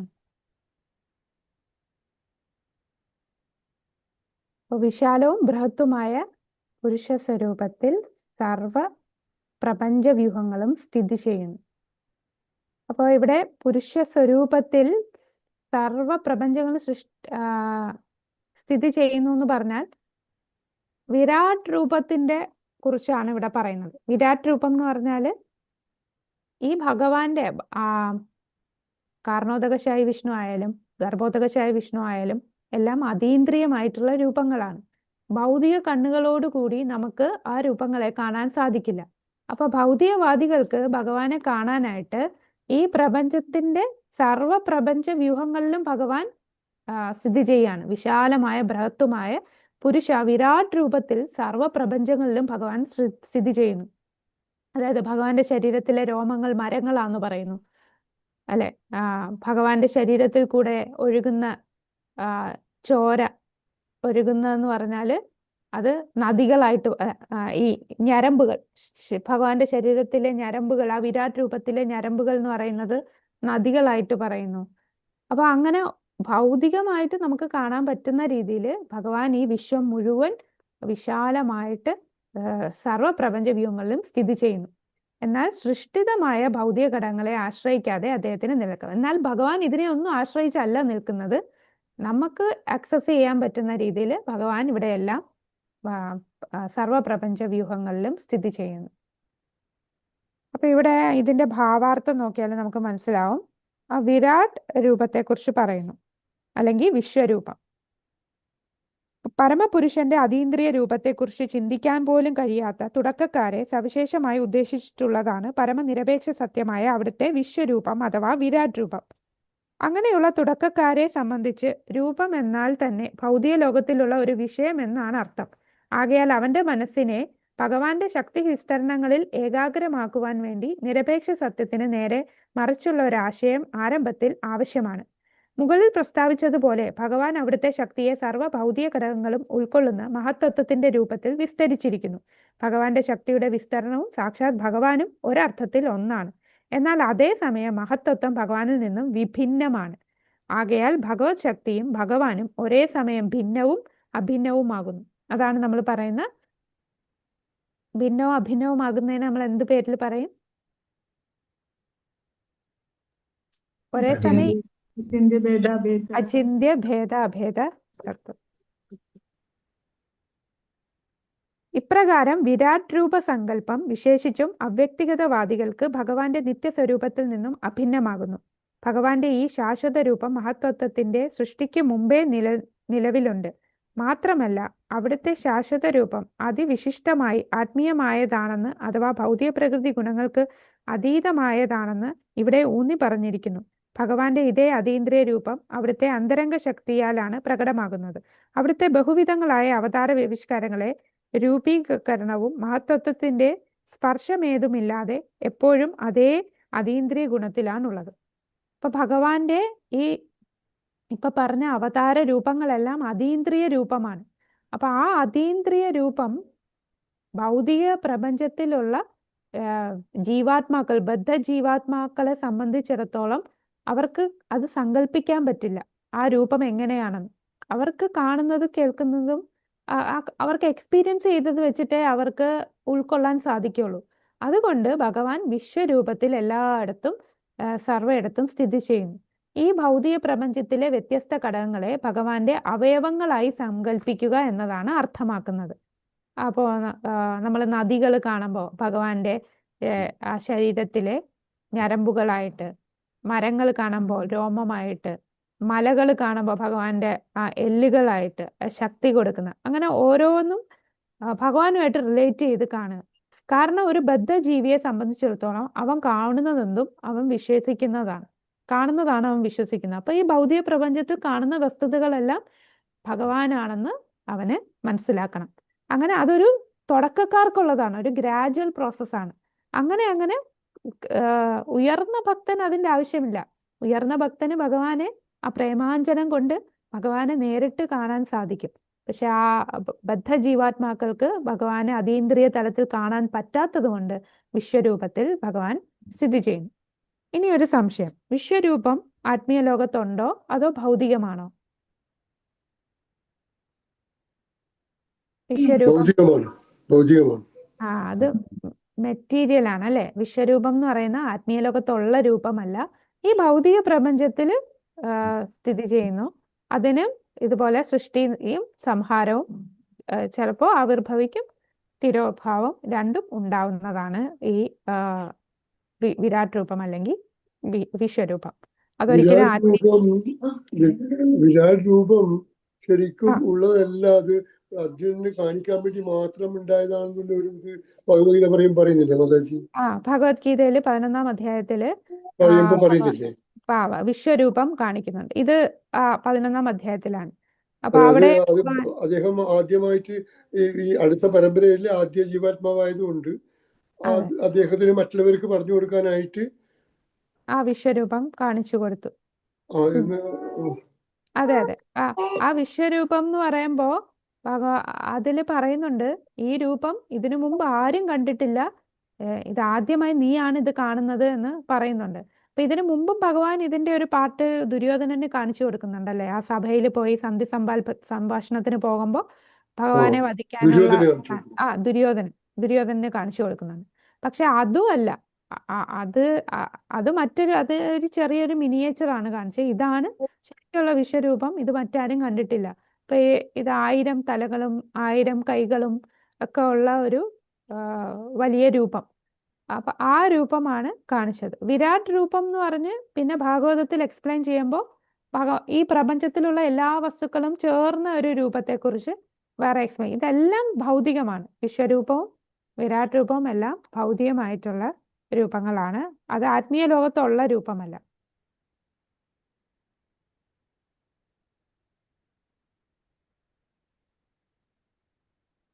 ഇനി നമുക്ക് വിശ്വരൂപം വിരാട് രൂപം രണ്ടും ഒന്ന് തന്നെയാണ്. അതെ അതെ, 4-ാമത്തെ ശ്ലോകത്തില് കുറച്ചുകൂടെ ഈ വിരാട് രൂപത്തെ കുറിച്ച് വീണ്ടും പറയുന്നുണ്ട്. 4-ാമത്തെ ശ്ലോകം ഒന്ന് വായിക്കാമോ? ഹരേ കൃഷ്ണ, വായിക്കട്ടെ മാതാജി? വായിച്ചു.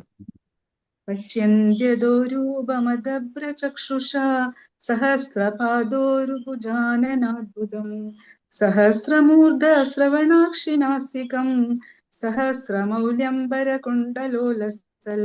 ഹരേ കൃഷ്ണ. വിവർത്തനം വായിച്ചോളൂ മാതാജി. വിവർത്തനം ബൈ ശ്രീല പ്രഭുപാദ് മഹാരാജ്. ശ്രീല പ്രഭുപാദ് മഹാരാജ് കി ജയ്. ഭക്തന്മാർ പൂർണ്ണതയുള്ള കുറ്റമറ്റ നേത്രങ്ങളാൽ സഹസ്ര ഊരുക്കളും പാദങ്ങളും ഹസ്തങ്ങളും വദനങ്ങളുമുള്ള സർവാതിശയവും അസാധാരണവുമായ പുരുഷാവതാരത്തിന്റെ അതീന്ദ്രിയ രൂപം ദർശിക്കുന്ന ആ സാമാന്യതീത രൂപത്തിൽ സഹസ്ര ശിരസ്സുകളും കർണങ്ങളും നേത്രങ്ങളും നാസികകളുമുണ്ട്. അവയെല്ലാം സഹസ്ര കിരീടങ്ങളാലും തേജസ്സുറ്റ കുണ്ടലങ്ങളാലും പൂമാലകളാലും സമ്പൂജ്യമായി അലങ്കരിച്ചിരിക്കുന്നു. ഹരേ കൃഷ്ണ. ഹരേ കൃഷ്ണ. കണ്ടോ, സഹസ്ര നമ്മള് വിശ്വരൂപത്തിൽ 11-ാം അധ്യായത്തിൽ പറഞ്ഞത് തന്നെ. അപ്പൊ 2-ാം അധ്യായം സ്കന്ധം 1, 5, 6, 10 2-ാം സ്കന്ധത്തില് 1, 5, 6, 10 അധ്യായത്തില് 3-ാം സ്കന്ധത്തില് ഭഗവത്ഗീതയില് 11-ാം അധ്യായത്തിലെല്ലാം ഈ വിശ്വരൂപത്തെ കുറിച്ചുള്ള ഒരു ഡിസ്ക്രിപ്ഷൻ വരുന്നുണ്ട്. 1000 സഹസ്ര, എല്ലാം സഹസ്ര, 1000 കയ്യ്, കാല്, മുഖങ്ങള് ഒക്കെ ഉള്ള ഒരു അതീന്ദ്രിയ രൂപത്തെ വദനവുമുള്ള പുരുഷന്റെ അതീന്ദ്രിയ രൂപത്തെ ദർശിക്കുന്നു. ആ തിരുമേനിയിൽ ആയിരക്കണക്കിന് ശിരസ്, കർണം, നേത്രം, നാസിക, കിരീടം, തേജസ്സുറ്റ കുണ്ടലം, മാല എല്ലാം കൊണ്ട് അലങ്കരിക്കപ്പെടുന്നു. അപ്പോ നമുക്ക് ഈ ഇപ്പോഴുള്ള ഭൗതികമായിട്ടുള്ള കണ്ണുകൾ കൊണ്ട് അതീന്ദ്രിയമായിട്ടുള്ള ഭഗവാനെ കാണാൻ സാധിക്കില്ല. നമ്മളുടെ ഇന്ദ്രിയങ്ങളെയൊക്കെ ശുദ്ധീകരിച്ച്, ഭക്തിയുത സേവനത്താൽ ശുദ്ധീകരിച്ച് മാത്രമേ ഭഗവാനെ നമുക്ക് അറിയാൻ സാധിക്കൂ, അല്ലെ?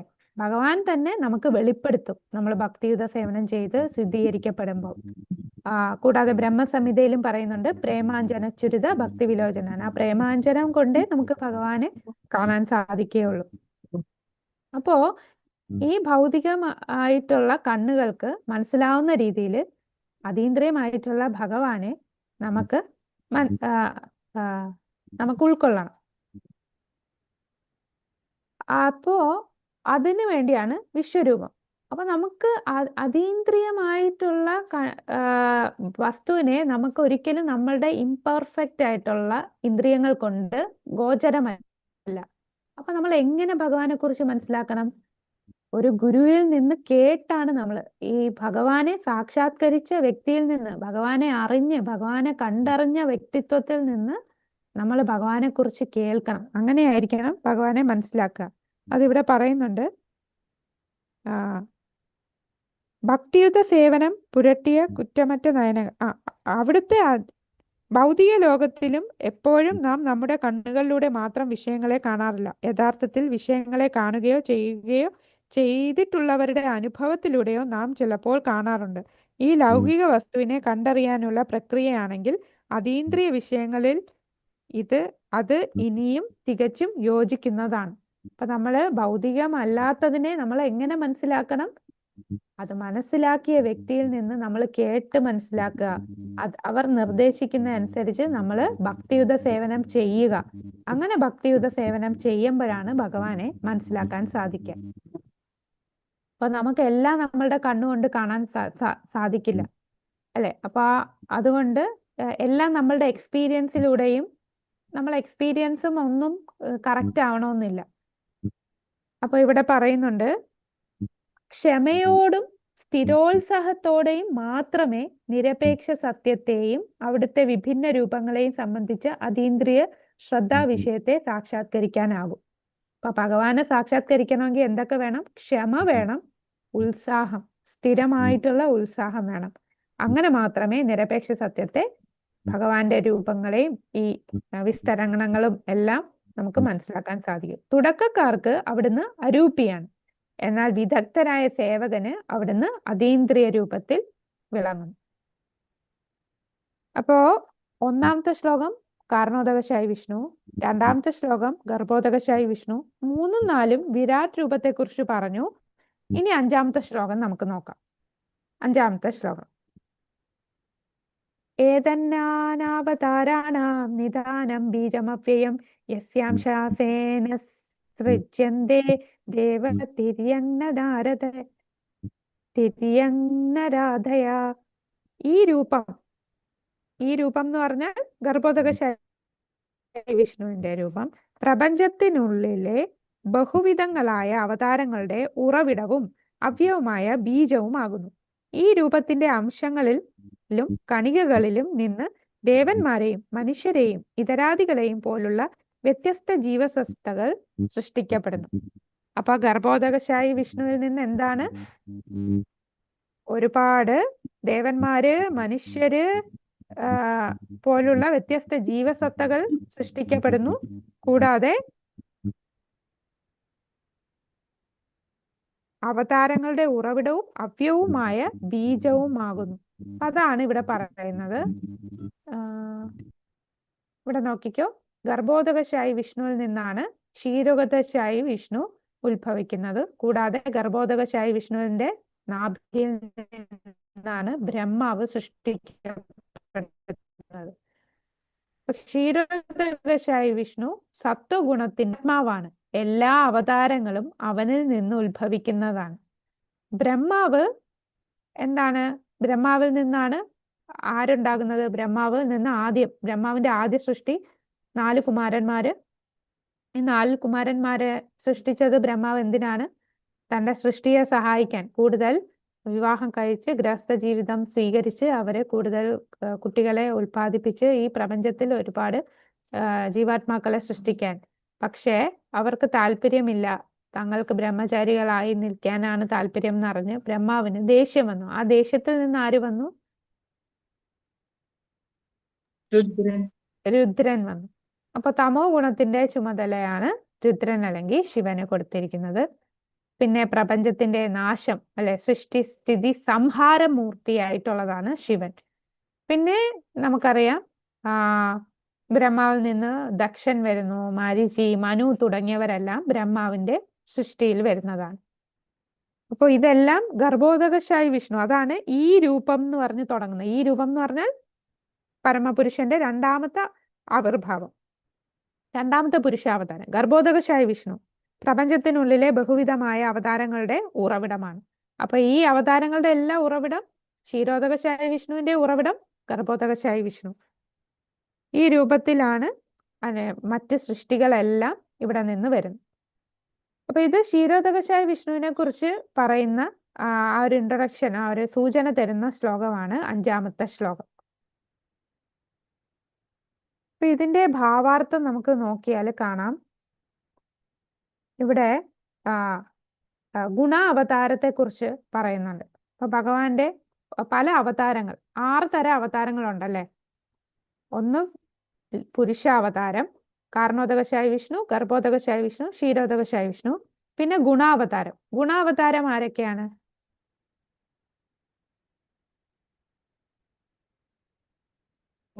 ബ്രഹ്മാവ്, വിഷ്ണു, ശിവൻ. ബ്രഹ്മ, വിഷ്ണു, ശിവൻ അല്ലെങ്കിൽ രുദ്രൻ. അപ്പൊ ഈ രുദ്രൻ എന്ന് പറയുമ്പോ 11 രുദ്രന്മാരുണ്ട്. ഈ 11 രുദ്രന്മാർക്ക് ഓരോ പേരുണ്ട്.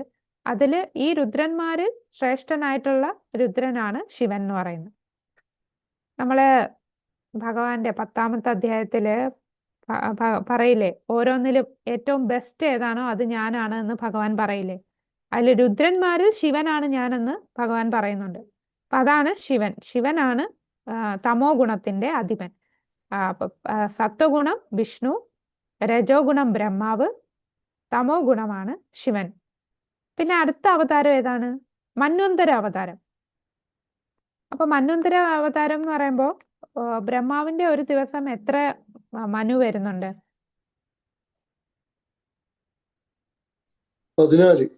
14 മനു വരുന്നുണ്ട് അല്ലെ. ആ 14 മനുവിലും ചില സമയത്ത് ഭഗവാൻ തന്നെ അവതരിക്കും, മനുവായിട്ട് അവതരിക്കും. അത് സ്വയംഭുവ മനു, സ്വരോചിഷ മനു, വൈവസ്വത മനു. ഇപ്പൊ നമ്മൾ ഇപ്പൊ നമ്മളുടെ യുഗത്തിലുള്ള മനു ആരാണ്? വൈവസ്വത മനുവാണ് അല്ലെ. ഇപ്പൊ നമ്മളുടെ ബ്രഹ്മാവിന് 51 വയസ്സായെന്നാണ് പറയുന്നത്. അപ്പൊ വൈവസ്വത മനു ഒക്കെ ഭഗവാന്റെ തന്നെ മന്വന്തര അവതാരമാണ്. അപ്പൊ ഭഗവാൻ എപ്പോഴാണ് അവതരിക്കുന്നത്? ഇതെല്ലാം ഓരോ ജീവാത്മാക്കള്, ബ്രഹ്മാവ് എന്ന് പറയുന്ന ജീവതത്വമാണ് അല്ലെ. അപ്പൊ ഇന്ദ്രൻ എന്ന് പറയുന്ന ഒരു ജീവതത്വം, ഓരോ പൊസിഷനാണ്, ഓരോ പോസ്റ്റാണ്. ബ്രഹ്മ എന്ന് പറയുന്ന പോസ്റ്റ്, നമ്മൾ പ്രൈം മിനിസ്റ്റർ, പ്രസിഡന്റ് എന്ന് പറയുന്ന പോലെ ഓരോ പോസ്റ്റാണ് ബ്രഹ്മ, ഇന്ദ്ര, മനു എന്ന് പറയുന്നത്. അപ്പൊ ആ പോസ്റ്റില് യോഗ്യതയുള്ള ജീവാത്മാക്കള് ആ പോസ്റ്റിൽ വന്നിരിക്കും. അപ്പൊ ആ പോസ്റ്റിലിരിക്കുന്ന വ്യക്തിത്വങ്ങളാണ് സ്വയംഭുവ മനു, എന്താണ് വൈവസ്വത മനു, അങ്ങനെ ഓരോ മനു. ഇനി ആ പോസ്റ്റിലിരിക്കാൻ യോഗ്യനായിട്ടൊരു ജീവാത്മാവിന് വരാൻ പറ്റിയില്ല എന്നുണ്ടെങ്കിൽ എന്ത് ചെയ്യും?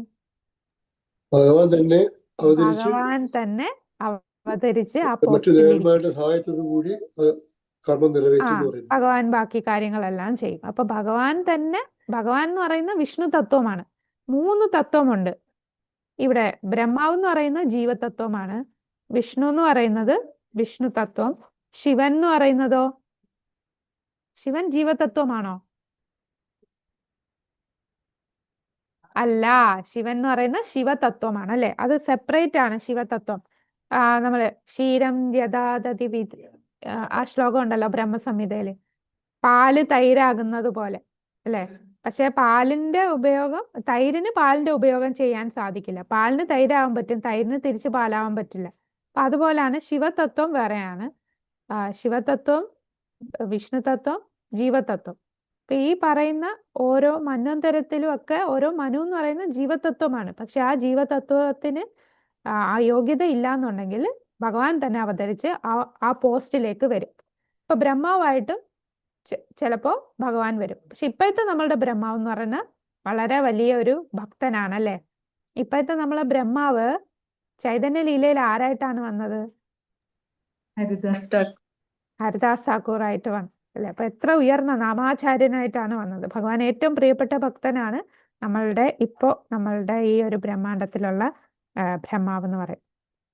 അപ്പൊ മന്വന്തര അവതാരം, പിന്നെ ശക്തി ആവേശ അവതാരം.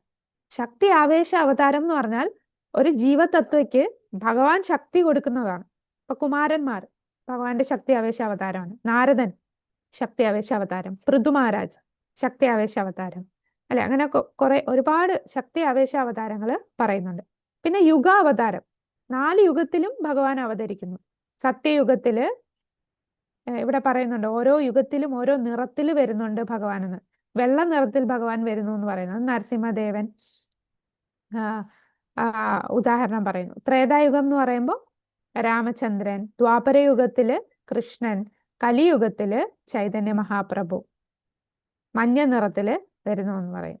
പിന്നെ ലീലാവതാരം, ലീലാവതാരമാണ് നമ്മൾ ഈ പറയുന്ന മത്സ്യം, കൂർമ്മ, വരാഹം, അതെല്ലാം ഭഗവാന്റെ ലീലാവതാരമാണ്. അപ്പൊ ഇവിടെ നോക്കിയോ, നരസിംഹ അവതാരം ലീലാവതാരത്തിലും വരും, യുഗാവതാരത്തിലും പറയാറുണ്ട്. അപ്പൊ ഒരേ അവതാരം തന്നെ പല പല അവതാര ക്ലാസിഫിക്കേഷനിലും വരാറുണ്ട്. ഇത് കൂടുതൽ ഗോലോക ചാർട്ടില് ഈ അവതാരങ്ങളെ കുറിച്ച് കുറച്ചുകൂടെ കൂടുതലായിട്ട് പറയുന്നുണ്ട്. നമുക്കറിയാലോ ഗോലോക ചാർട്ടില് എല്ലാവരുടെയും കയ്യിലുണ്ടല്ലോ ചാർട്ട്. ആ ചാർട്ട് ഉണ്ടെങ്കിൽ അതിനകത്ത് കാണുന്നുണ്ടോ ചാർട്ട്? ഇപ്പൊ കാണുന്നില്ല മാതാജി. വരുന്നുണ്ട്. വന്നിട്ടുണ്ടോ? വന്നു. ഈ ചാർട്ടിന്റെ ഈ സൈഡിൽ നോക്കുമ്പോ കണ്ടോ, ഇവിടെ ഭഗവാന്റെ അവതാരങ്ങൾ പറയും. ലീലാവതാരം തന്നെ 25 പറയുന്നുണ്ട്. 4 കുമാരന്മാര്, നാരദൻ, വരാഹം, മത്സ്യ, യജ്ഞ, നരനാരായണ, കപില, ദത്താത്രേയ, അങ്ങനെ അവതാരങ്ങൾ 25 കൽക്കി വരെയുള്ള അവതാരങ്ങൾ പറയുന്നുണ്ട്. ഗുണാവതാരം ബ്രഹ്മ, വിഷ്ണു, മഹേശ്വർ. പിന്നെ ശക്തി ആവേശ അവതാരത്തിൽ ഇവിടെ കപിലദേവ്, ഋഷഭദേവ്. അതിന് ഭഗവത് ആവേശ അവതാരമാണ്. ശക്തി ആവേശ അവതാരത്തിൽ തന്നെ 2 വിഭാഗമുണ്ട്. ഭഗവത് ആവേശ അവതാരം ഡയറക്റ്റ് ഭഗവാൻ തന്നെ വരുന്നതാണ് ഋഷഭദേവ്, കപിലദേവ്. പിന്നെ വിഭൂതി, ഇൻഡയറക്റ്റ് ആയിട്ട് ഭഗവാൻ ആ ശക്തി കൊടുക്കുന്നത്. അതിലിവിടെ ബ്രഹ്മാവ്, പൃഥു മഹാരാജ്, പൃഥു, പരശുരാമ, നാരദമുനി, 4 കുമാരന്മാര്, അങ്ങനെ കുറെ അവതാരങ്ങളെ കുറിച്ച് പറയുന്നുണ്ട്. യുഗാവതാരം, ശുക്ലവർണ്ണത്തില് സത്യയുഗം, രക്തവർണ്ണത്തില് ത്രേതായുഗം, ശ്യാമവർണ്ണത്തില് ദ്വാപരയുഗം, അകൃഷ്ണനായിട്ട് അതായത് കറുപ്പല്ലാത്ത നിറം അല്ലെ, പീതവർണ്ണത്തില് ചൈതന്യ മഹാപ്രഭു. പിന്നെ മന്വന്തര അവതാരം തന്നെ ഇവിടെ 14 മന്വന്തര അവതാരങ്ങൾ പറയുന്നുണ്ട്. യജ്ഞ, വിഭു, സത്യസേന, ഹരി, വൈകുണ്ഠ, അജിത, വാമന, സർവഭൗമ, ഋഷഭ, വിശ്വക്സേന, ധർമ്മസേതു, സുധാമ, യോഗേശ്വര, ഇങ്ങനെ കുറെ അവതാരങ്ങൾ പറയുന്നുണ്ട്.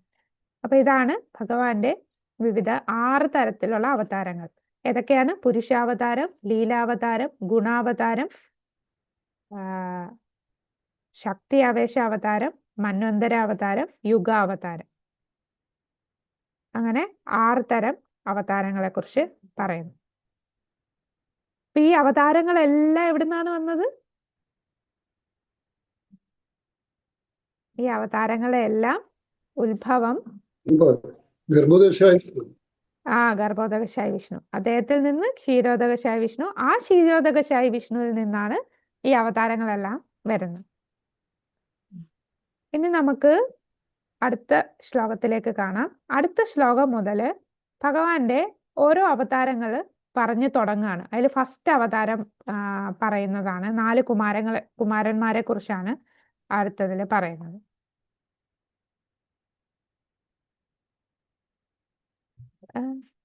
ഇതിൽ 8 ഉള്ളോ? ഓക്കെ, നമുക്കപ്പോൾ ബുക്കിൽ നോക്കാം. 8 തൊട്ടേ സ്ലൈഡിലുള്ളൂ. അപ്പൊ നമുക്ക് 6-ാമത്തെ ശ്ലോകം നോക്കാം. 6-ാമത്തെ ശ്ലോകം. സ ഏവ പ്രഥമം ദേവ കൗമാരം സർഗമാശ്രിതഃ ചചാര ദുശ്ചരം ബ്രഹ്മചര്യമഖണ്ഡിതം. ആദ്യമായി സൃഷ്ടിയുടെ ആരംഭത്തിൽ ബ്രഹ്മദേവന്റെ 4 അവിവാഹിതരായ കുമാരന്മാരുണ്ടായി. ബ്രഹ്മചര്യ വ്രതത്തിൽ ഉറച്ചു നിന്നിരുന്ന അവർ നിരപേക്ഷ സത്യത്തെ സാക്ഷാത്കരിക്കുന്നതിനായി കഠിന തപസ്യകൾ അനുഷ്ഠിച്ചു. അപ്പൊ 4 കുമാരന്മാരെന്ന് പറയുന്നത് ജീവതത്വമാണ്. അവര് ശക്തി ആവേശ അവതാരമാണ് ഭഗവാന്റെ. അപ്പൊ ഇത് ഒരു ക്രോണോളജിക്കൽ ഓർഡറിൽ പറയുന്നതല്ല. സൂത ഗോസ്വാമി ഇങ്ങനെ റാൻഡമായിട്ട് ഓരോ അവതാരങ്ങൾ പറയാണ്. അപ്പൊ ആദ്യം പറഞ്ഞത് ആരാണ്? 4 കുമാരന്മാർ. അപ്പൊ ഇത് ആദ്യത്തത് 4 കുമാരന്മാരായിരിക്കണം, രണ്ടാമത്തെ അങ്ങനെ ഓർഡർ ഒന്നുമില്ല. നമുക്കെല്ലാം ഇവിടെ സൂത ഗോസ്വാമി പറഞ്ഞ ആ ഒരു ഓർഡർ നമുക്ക് നോക്കാവുന്നേ ഉള്ളൂ. അപ്പൊ 4 കുമാരന്മാരെന്ന് പറയുന്നത് ശക്തി ആവേശ അവതാരമാണ്, ജീവതത്വമാണ്. പിന്നെ കൂടാതെ ഇവിടെ പറയുന്നുണ്ട്, നിശ്ചിത ഇടവേളകളിൽ ഭൗതിക ലോകത്തിന്റെ സൃഷ്ടി, നിർവഹണവും സംഹരണവും വീണ്ടും ഉന്മൂലനവും സംഭവിക്കുന്നു. സൃഷ്ടിക്കപ്പെട്ട ജീവരാശികളുടെ പിതാവായ ബ്രഹ്മദേവന്റെ പ്രത്യേകതയ്ക്കനുസരിച്ച് സൃഷ്ടികൾക്ക് വ്യത്യസ്ത നാമങ്ങളുണ്ട്. മുകളിൽ പ്രസ്താവിച്ച കുമാരന്മാർ ഭൗതിക ലോകത്തിന്റെ കൗമാരസർഗം എന്ന പേരായ സൃഷ്ടിയിലാണ് ആവിർഭവിച്ചത്. നമ്മെ ബ്രഹ്മ സാക്ഷാത്കാരത്തിന്റെ പ്രക്രിയ അഭ്യസിപ്പിക്കാനായി അവർ കഠിനമായ ബ്രഹ്മചര്യ വ്രതം അനുഷ്ഠിച്ചു. ഈ കുമാരന്മാർ ശക്തിയാവേശ അവതാരങ്ങളാണ്. മാത്രമല്ല, കഠിനമായ ചിട്ടയോടുകൂടിയ വ്രതങ്ങൾ അനുഷ്ഠിക്കുന്നതിനു മുമ്പ് അവരെല്ലാവരും യോഗ്യരായ ബ്രാഹ്മണരായി തീർന്നു. കേവലം ജന്മം കൊണ്ടല്ല, ഗുണം കൊണ്ട് ഒരുവൻ ആദ്യം ഒരു ബ്രാഹ്മണന്റെ യോഗ്യതകൾ കൈവരിക്കണമെന്നും അതിനുശേഷം അവന് ബ്രഹ്മസാക്ഷാത്കാരത്തിനുള്ള പ്രക്രിയ അനുഷ്ഠിക്കാമെന്നും ഈ ദൃഷ്ടാന്തം നിർദ്ദേശിക്കുന്നു. അപ്പോൾ ഇവിടെ ആദ്യം എന്താണ്, ജന്മം കൊണ്ടല്ല ഒരുവൻ ബ്രാഹ്മണനാവേണ്ടത്, അവന്റെ ഗുണം കൊണ്ടാണ് എന്നുള്ളത് ഇവിടെ ഈ ഉദാഹരണമായിട്ട് പറയുന്നുണ്ട്. അപ്പൊ 4 കുമാരന്മാര് നമ്മളെ എന്ത് പഠിപ്പിക്കാനായിട്ടാണ്? നമ്മെ ബ്രഹ്മസാക്ഷാത്കാരത്തിന്റെ പ്രക്രിയ അഭ്യസിപ്പിക്കുവാനായി കഠിനമായ ബ്രഹ്മചര്യ വ്രതം അവർ അനുഷ്ഠിച്ചു. ഇതെല്ലാം നമ്മൾ ഡീറ്റെയിൽ ആയിട്ട് ഇനി അടുത്ത സ്കന്ധത്തിലൊക്കെ വരും. 4 കുമാരന്മാര് ഭഗവാനെ കാണാൻ പോയതും ആ 4 കുമാരന്മാര് ആദ്യം ബ്രഹ്മവാദികളായിരുന്നു, പിന്നീട് ഭക്തന്മാരായത് എങ്ങനെയെന്നും ജയവിജയന്മാരുടെ ആ ഒരു ലീല വരുമല്ലോ, ഭഗവാനെ ആദ്യം ദർശിക്കുന്നതൊക്കെ ഡീറ്റെയിൽ ആയിട്ട് നമ്മൾ ഇനി അടുത്ത 3-ാമത്തെ സ്കന്ധത്തിലൊക്കെ വരുന്നുണ്ട്. അപ്പൊ ഇതൊരു സൂചനയായിട്ട് ഓവറോൾ ഒരു ഇൻട്രൊഡക്ഷൻ തരുവാണ് ഈ ഒരു ചാപ്റ്ററിൽ. ഈ ചാപ്റ്ററിൽ എല്ലാ അവതാരങ്ങളുടെ ഒരു ഇൻട്രൊഡക്ഷൻ ആണ്. ഈ ഓരോ അവതാരങ്ങളെയും കുറിച്ച് കൂടുതൽ വരുന്ന സ്കന്ധത്തിൽ നമ്മൾ കാണും. അപ്പൊ നമുക്ക് 7-ാമത്തെ ശ്ലോകത്തിലേക്ക് പോകാം. 7-ാമത്തെ ശ്ലോകം. ദ്വിതീയം തു ഭവായസ്യ രസാതലഗതാമഹിം ഉദ്ധരിഷ്യന്നുപാദത്ത യജ്ഞേശ സൗകരം വപു. സർവയജ്ഞങ്ങളുടെയും പരമഭോക്താവ് വരാഹാവതാരം സ്വീകരിച്ച് ഭൂക്ഷേമാർത്ഥം ഭൂമിയെ പ്രപഞ്ചത്തിന്റെ താഴ്ന്ന പ്രദേശങ്ങളിൽ നിന്ന് ഉയർത്തി. അപ്പൊ 2-ാമത്തെ അവതാരം ആരെയാണ് പറഞ്ഞിരിക്കുന്നത്? വരാഹ അവതാരത്തെ കുറിച്ചാണ് പറയുന്നത്. വരാഹ അവതാരം ഏത് തത്വത്തിൽ വരും? ജീവതത്വമാണോ?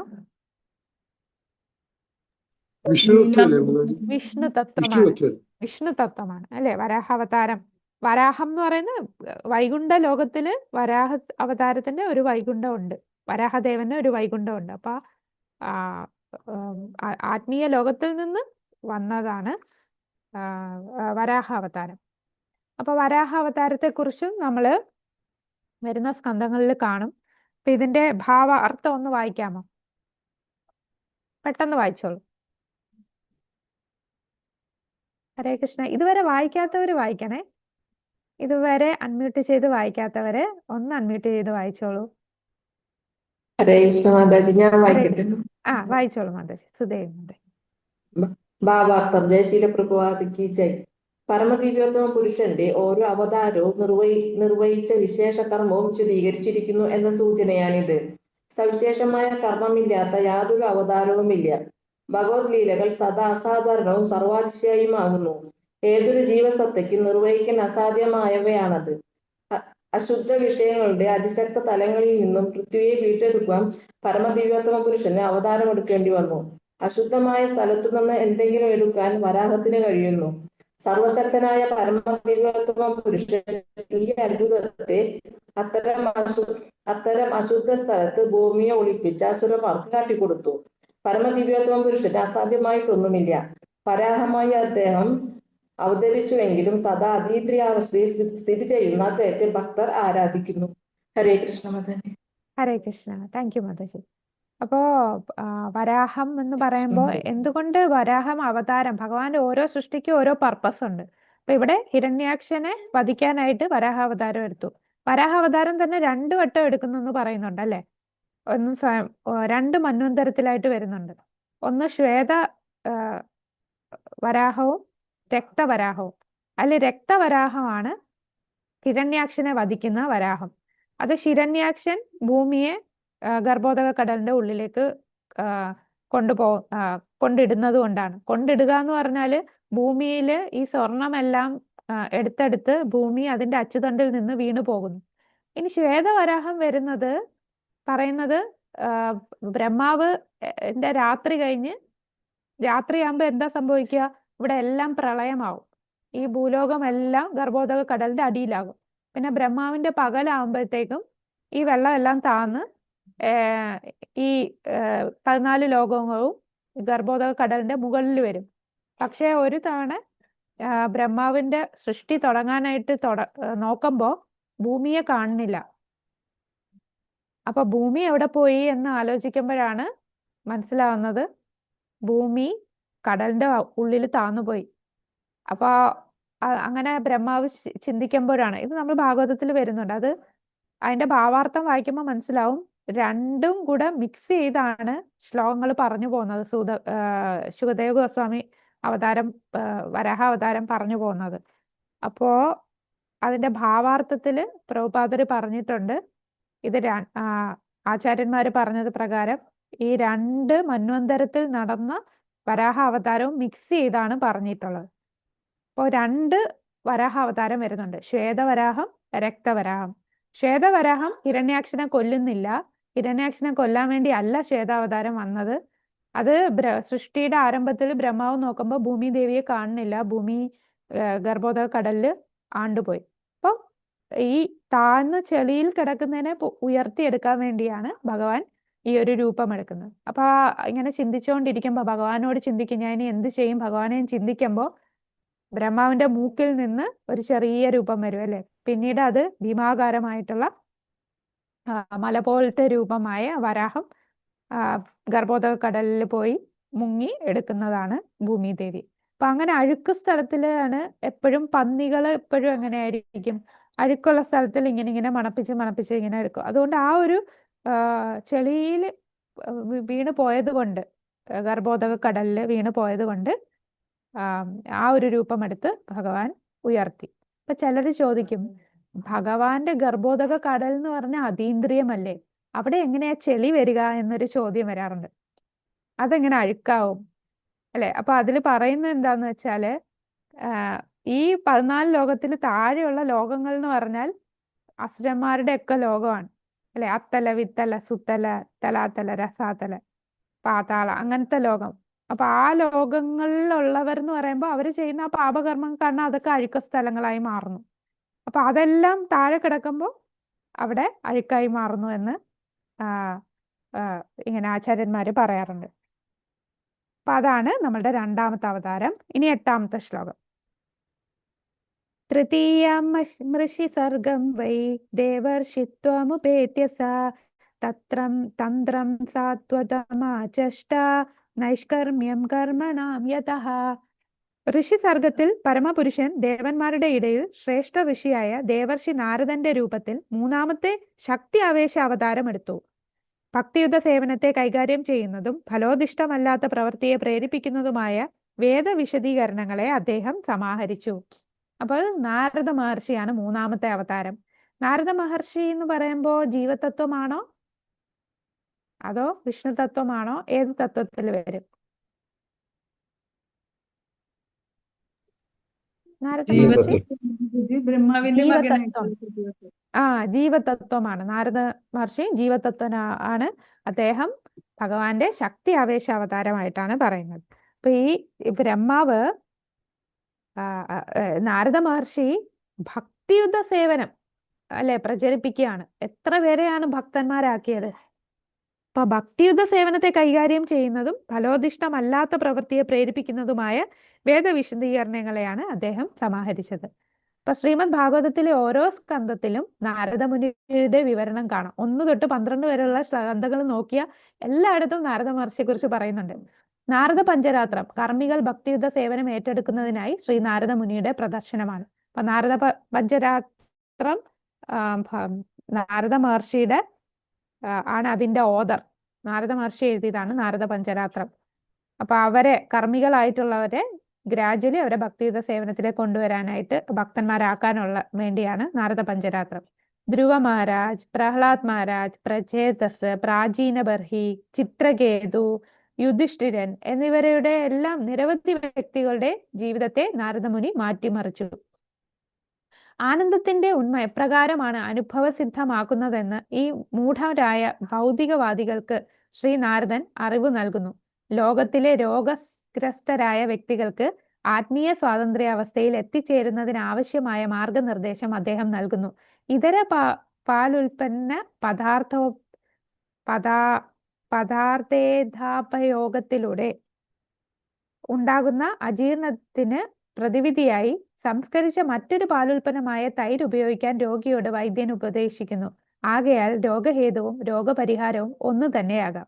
എന്നാൽ അതിന് നാരദനെ പോലെയുള്ള വിദഗ്ധനായ ഒരു ചികിത്സകനെ കൊണ്ടുവേണം ചികിത്സിക്കാൻ, അല്ലെ? അപ്പൊ ഒരു ഡോക്ടർ ഓരോ പേഷ്യന്റിനും ഓരോ മരുന്നാണ്, അവരുടെ രോഗം അനുസരിച്ചാണ് അവർക്ക് മരുന്ന് കൊടുക്കുന്നത്. അപ്പൊ നാരദൻ ഒരു വിദഗ്ധനായിട്ടുള്ള ഒരു ഡോക്ടറാണ്. അപ്പൊ നാരദൻ എന്താണ്, ഓരോ പേഷ്യന്റിന്റെയും ഭൗതികവാദികളുടെയും അവരുടെ രോഗം മനസ്സിലാക്കി നാരദ മഹർഷി അവർക്ക് എന്താണ് രോഗം മാറ്റാനുള്ള മരുന്ന് നൽകി അവരെ ഭക്തിയിലേക്ക് കൊണ്ടുവരും. ഒരു ഉദാഹരണം പറഞ്ഞാല് ദക്ഷന്റെ മക്കളെ എല്ലാം നാരദ മഹർഷി ബ്രഹ്മചാരികളാക്കും, അല്ലെ? അവരെ എല്ലാരും അല്ലെ, ദക്ഷന്റെ മക്കൾ അങ്ങനല്ലേ ദക്ഷൻ എന്ത് ചെയ്യുന്നത്? ശപിക്കില്ലേ? ഓർമ്മയില്ലേ ആ ഭാഗം? ഒരു സ്ഥലത്ത് എവിടെയും സ്ഥിരമായി നിൽക്കാൻ പറ്റാതാവട്ടെ എന്ന് പറഞ്ഞ് ശപിക്കും, അല്ലെ? അപ്പൊ ദക്ഷന്റെ ആ മക്കളെ നാരദ മഹർഷി ഉപദേശിക്കാൻ ചെന്നപ്പോ നാരദ മഹർഷിക്ക് മനസ്സിലായി ഇവരെല്ലാം ബുദ്ധിയുള്ളവരാണ്. അതുകൊണ്ട് നാരദ മഹർഷി എന്ത് ചെയ്തു? അവർക്ക് ഡയറക്റ്റ് ആയിട്ട് ഭക്തിയെ കുറിച്ച് പറഞ്ഞു കൊടുത്തു. ഭക്തിയുത സേവനം പറഞ്ഞു. അവരെല്ലാം ഉപേക്ഷിച്ച് ഞങ്ങൾക്ക് ഇനി വിവാഹ ജീവിതം ഒന്നും വേണ്ട, ഞങ്ങൾക്ക് ഭഗവത് ഭക്തി മതി എന്ന് പറഞ്ഞ് അതിലേക്ക് പോയി. അതേസമയം ഇതേ നാരദ മഹർഷി ആരടുത്താണ് പോയത്? പ്രാചീന ബർഹിയുടെ അടുത്ത് പോയി. പ്രാചീന ബർഹിയുടെ അടുത്ത് പോയിട്ട് നേരിട്ട് ഭക്തിയുത സേവനത്തെ കുറിച്ച് പറഞ്ഞില്ല. പുരഞ്ജനന്റെ കഥയൊക്കെ പറഞ്ഞ്, അല്ലെ? പുരഞ്ജനന്റെ ഒരു ശരീരം എന്നുള്ള രീതിയിൽ ആ പുരഞ്ജനൻ എന്ത് സംഭവിച്ചു എന്നുള്ള ഒരു അലിഗോറിക്കൽ സ്റ്റോറി ഒരു കഥാരൂപത്തിൽ പറഞ്ഞാണ് ബോധ്യപ്പെടുത്തിയിട്ടാണ് പിന്നെ ഭക്തിയിലേക്ക് വന്നത്. അപ്പൊ ഓരോരുത്തർക്ക് എന്താണ് അവരുടെ അസുഖം മനസ്സിലാക്കി അവരെ ഏത് രീതിയിൽ കൊണ്ടുവരാം എന്ന് നിർദ്ദേശിക്കുന്നു, അല്ലെ? അതുപോലെ നമുക്ക് അതാണ് നാരദ മഹർഷി ഒരു വിദഗ്ധനായിട്ടുള്ള ഒരു വൈദ്യനായിട്ടാണ് ഇവിടെ പറഞ്ഞിരിക്കുന്നത്. അപ്പൊ രോഗിയുടെ രോഗം മനസ്സിലാക്കി ആ രോഗിക്കുള്ള മരുന്ന് കൊടുക്കുന്ന വിദഗ്ധനായിട്ടുള്ള ഒരു ചികിത്സകനെ ആയിട്ട് നാരദ മഹർഷിയെ പറയുന്നു. ഇനി നമുക്ക് 9ാമത്തെ ശ്ലോകം നോക്കാം. 9ാമത്തെ ശ്ലോകം നരനാരായണ ഋഷിയെ കുറിച്ച് പറയും. ആ ശ്ലോകം ഒന്ന് ചൊല്ലാമോ?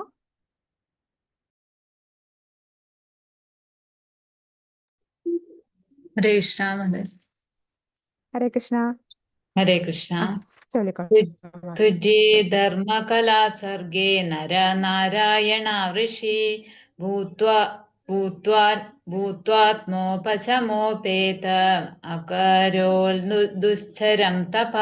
ഹരേ കൃഷ്ണ. വിവർത്തനം വായിച്ചോളൂ മാതാജി. വിവർത്തനം ശ്രീല പ്രഭുപാദ് കി ജയ്.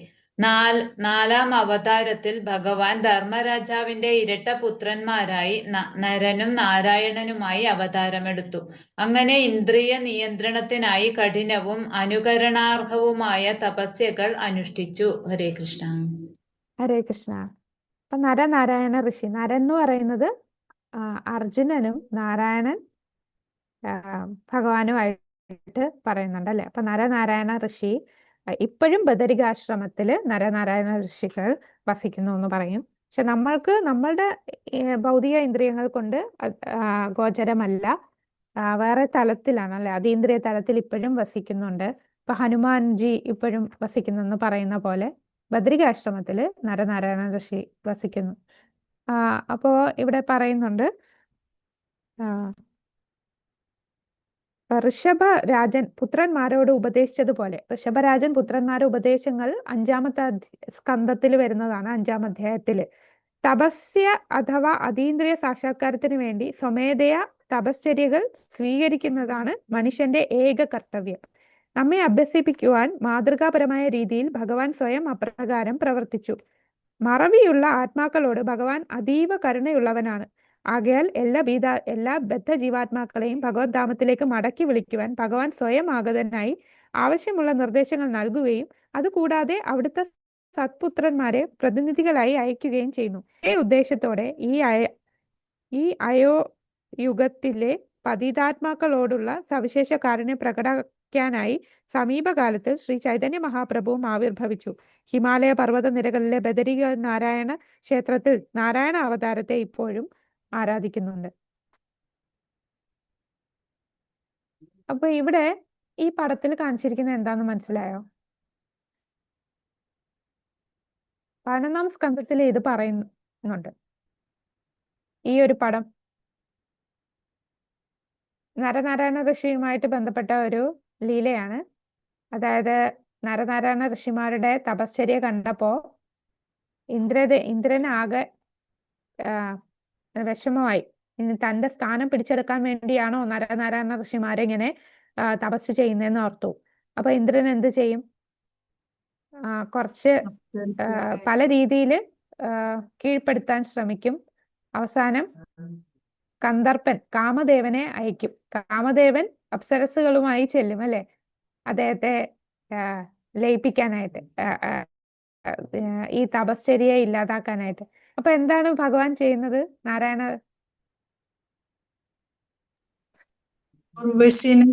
ഉരുവിൽ നിന്ന് ഉർവശിയെ സൃഷ്ടിക്കും അല്ലെ. അതിലും വലിയ ഏറ്റവും സുന്ദരിയായിട്ടുള്ള ഒരു അപ്സരസിനെ തന്റെ തുടയിൽ നിന്നും സൃഷ്ടിക്കും. അതാണ് ഉർവശി.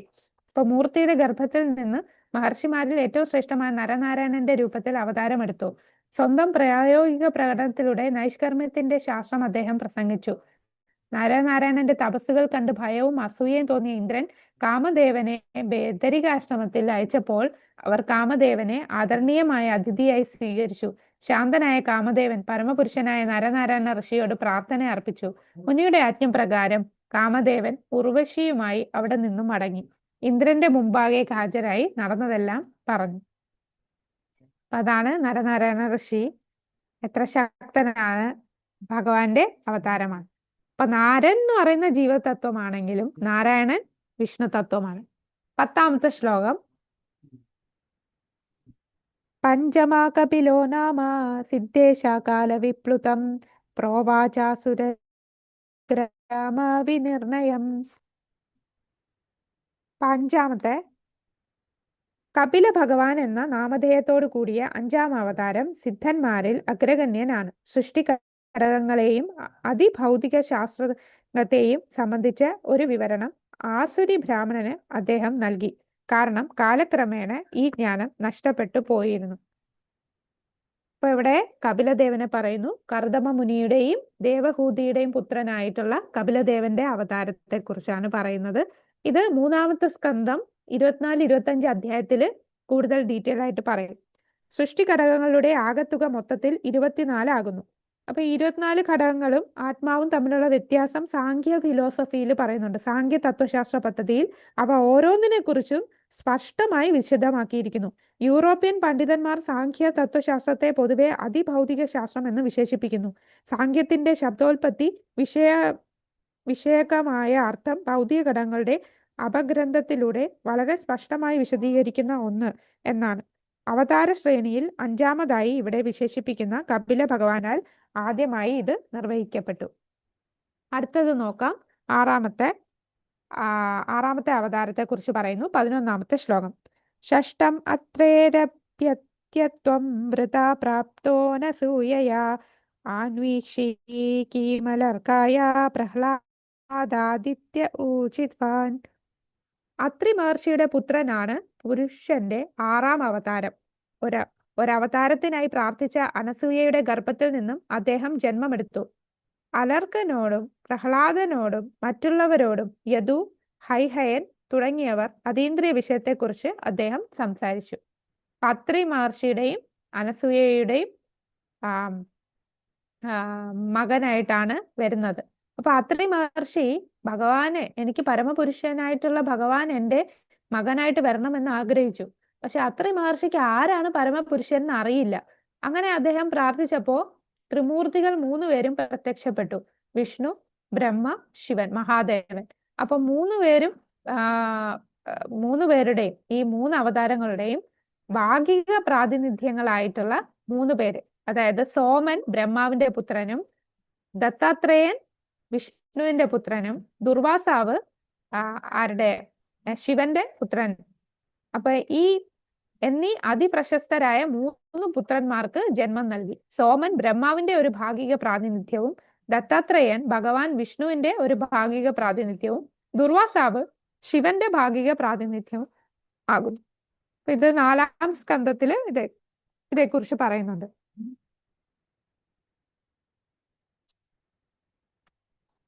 ഇനി ഇതിന്റെ 11-ാമത്തെ ഭാവാർത്ഥം കൂടെ ഒന്ന് വായിക്കാം.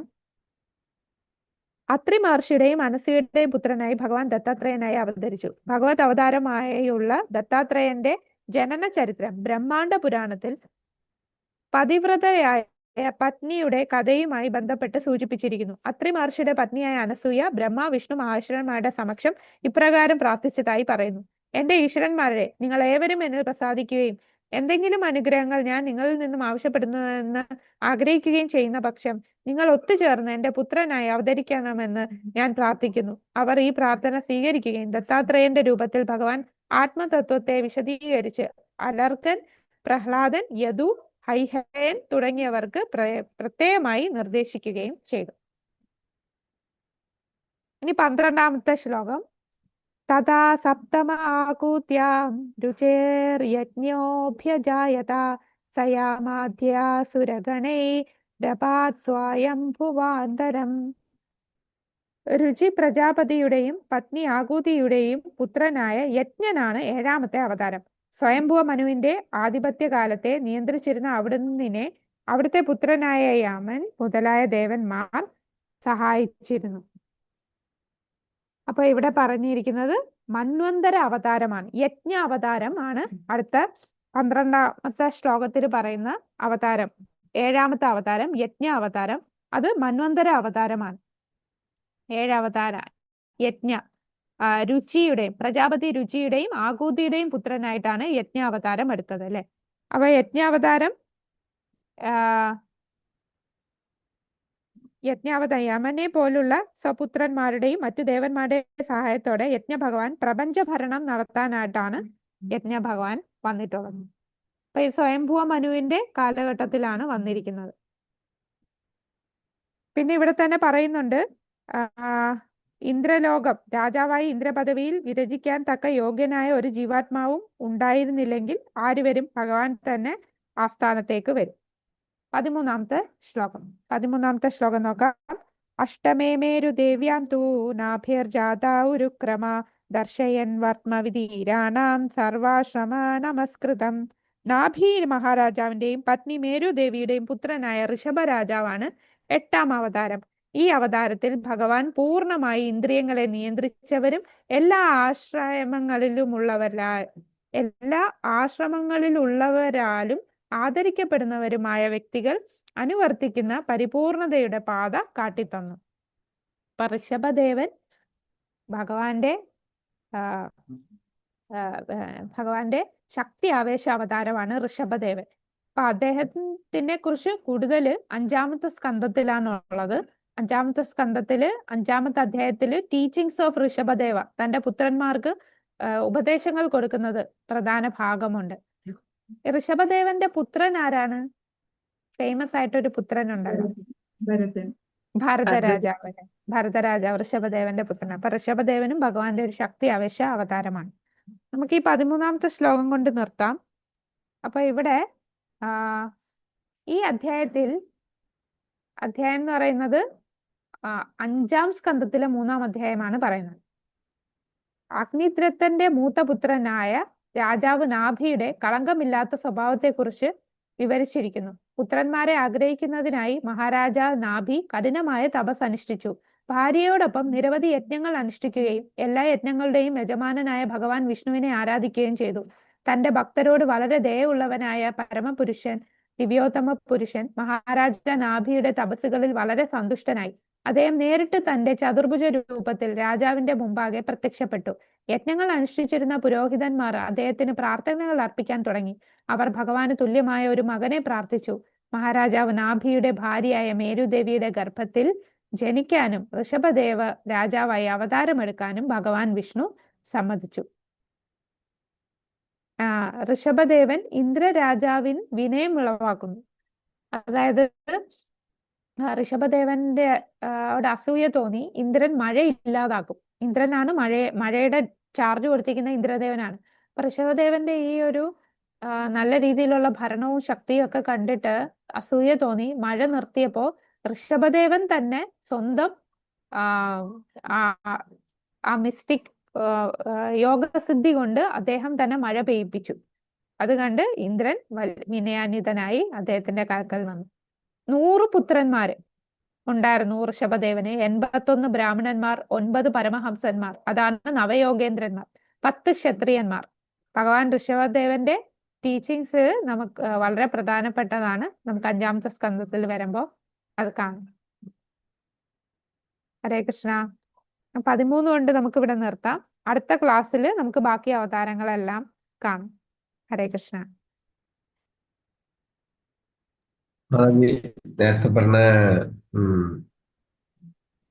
യജ്ഞാവതാരമില്ലേ മാതാജി, അവിടെ യജ്ഞം എന്ന് പറയുന്നത് ശരിക്കും ഇന്ദ്രന അല്ല, ഭഗവാൻ തന്നെ ഇന്ദ്രനായിട്ട് വന്നു അവിടെ കൊടുത്തിരിക്കുന്നു. അല്ല, ഭൗതിക ലോകത്തിന്റെ നിയമാനുശാസനങ്ങളെ സംരക്ഷിക്കുന്ന ദേവന്മാരുടെ അധികാര പദവികൾ അത്യുന്നതമായ പുണ്യവാന്മാരായ ജീവാത്മാക്കൾക്കാണ് നൽകപ്പെടുന്നത്. അവണ്ണമുള്ള പുണ്യവാന്മാരായ ജീവാത്മാക്കൾക്ക് ക്ഷാമം നേടുമ്പോൾ ഭഗവാൻ സ്വയം ബ്രഹ്മാവും പ്രജാപതിയും ഇന്ദ്രനും ഒക്കെയായി അവതരിക്കുകയും അധികാരം ഏറ്റെടുക്കുകയും ചെയ്യുന്നു. സ്വയംഭൂ മനുവിന്റെ കാലഘട്ടത്തിൽ ഇന്ദ്രലോകം രാജാവായി ഇന്ദ്രപദവിയിൽ വിരാജിക്കാൻ തക്ക യോഗ്യനായ ഒരു ജീവാത്മാവും ഉണ്ടായിരുന്നില്ല. ആ കാലഘട്ടത്തിൽ ഭഗവാൻ സ്വയം ഇന്ദ്രന്റെ പദവി ഏറ്റെടുത്തു. യമനെ പോലുള്ള സപുത്രന്മാരുടെയും മറ്റു ദേവന്മാരുടെ സഹായത്തോടെ യജ്ഞ ഭഗവാൻ പ്രപഞ്ചഭരണം നടത്തി. അപ്പൊ അഡ്മിനിസ്ട്രേഷൻ ആണ് ഇവിടെ യജ്ഞ അവതാരം എടുത്തത്. അതില് ഇന്ദ്രന്റെ പദവി എന്ന് പറയുന്നു. ഇന്ദ്രനല്ല അല്ലേ അവിടെ? അത് ഭാവാർത്ഥത്തില് പ്രഭുപാദർ ഇങ്ങനെ കോമൺ ആയിട്ട് എല്ലാ കാര്യങ്ങളും പറയും. അതായത് ഏതെങ്കിലും ഒരു പോസ്റ്റില് വ്യക്തിത്വം ഉണ്ടായിട്ടില്ല എന്നുണ്ടെങ്കിൽ ആ പോസ്റ്റിലേക്ക് ഭഗവാൻ തന്നെ വരും. അതിന് ഉദാഹരണമായിട്ട് ഇവിടെ പറഞ്ഞതാണ്, സ്വയംഭൂ മനുവിന്റെ കാലത്ത് ഇന്ദ്രന്റെ പോസ്റ്റില് യോഗ്യനായിട്ടൊരു വ്യക്തി ഉണ്ടായിരുന്നില്ല. അതുകൊണ്ട് ഭഗവാൻ തന്നെ ഇന്ദ്രനായിട്ട് വന്നു എന്ന്.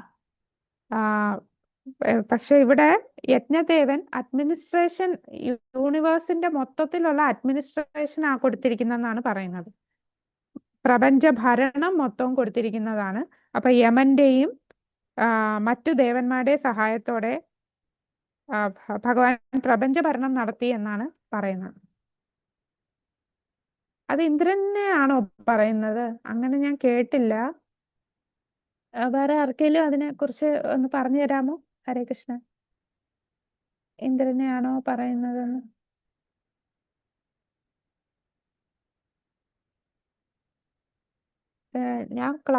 ഞാൻ പഠിച്ച ക്ലാസ്സിലും അങ്ങനെ പറഞ്ഞില്ല, ഇന്ദ്രനാണെന്ന് പറഞ്ഞില്ല. അതുകൊണ്ട് എനിക്കൊരു സംശയം. അപ്പൊ അങ്ങനെ ചോദിച്ചപ്പോ. അപ്പൊ ഇതും യജ്ഞാവതാരം, ആ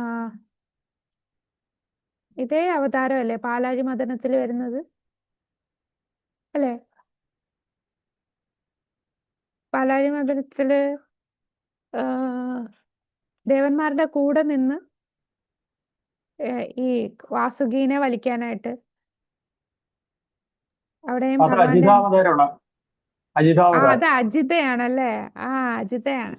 ശരിയാ, ശരി. യജ്ഞയല്ല. ഓക്കെ. അപ്പൊ യജ്ഞാവതാരം സ്വയംഭൂ മനുവിന്റെ കാലഘട്ടത്തില് അഡ്മിനിസ്ട്രേഷൻ കൊടുത്തു എന്നാണ് പറയുന്നത്. അദ്ദേഹത്തെ സഹായിക്കാനായിട്ട് ദേവന്മാരും യമനും ഒക്കെ ഉണ്ടായിരുന്നു എന്ന് പറയും. ഹരേ കൃഷ്ണ. ഹരേ കൃഷ്ണ മാതാജി, ഈ നമ്മള് നേരത്തെ പറഞ്ഞ സൃഷ്ടിയില് സർഗം ആ. എന്ന് പറയുന്ന അതില് ഒരു ബ്രഹ്മാവ് മാത്രമേ വരുന്നുള്ളൂ. ബ്രഹ്മാവിന് മുമ്പുള്ള, അതായത് മഹത്വത്വവും പുരുഷാവതാരങ്ങളൊക്കെ ബ്രഹ്മാണ്ടവും സർഗമാണ് ഒക്കെ. പിന്നെ സർഗത്തിൽ ബാക്കി വരും. ബ്രഹ്മാവ് ബ്രഹ്മാവിന് സൃഷ്ടിക്കുന്ന ശേഷമുള്ളത് എല്ലാം വിസർഗം. സർഗം. ആ. പിന്നെ ഒരു എണ്ണം നമ്മൾ നേരത്തെ ഇവിടെ ചാർട്ടില് കൃഷ്ണൻ, അതിന് ബലദേവൻ, പിന്നെ സംഘർഷണൻ, വാസുദേവൻ, പ്രദ്യുപ്നൻ എന്ന് പറഞ്ഞില്ലേ? പിന്നെ രണ്ടാമത് നാരായണൻ നിന്ന് വീണ്ടും സംഘർഷണൻ, വാസുദേവൻ, പ്രദ്യുപ്നൻ എന്ന് പറയുന്നത് അതെങ്ങനെയാന്ന് മനസ്സിലായില്ല. രണ്ട് ചതുർവ്യൂഹങ്ങൾ വരുന്നുണ്ട്. അതാണ് രണ്ടു വട്ടം.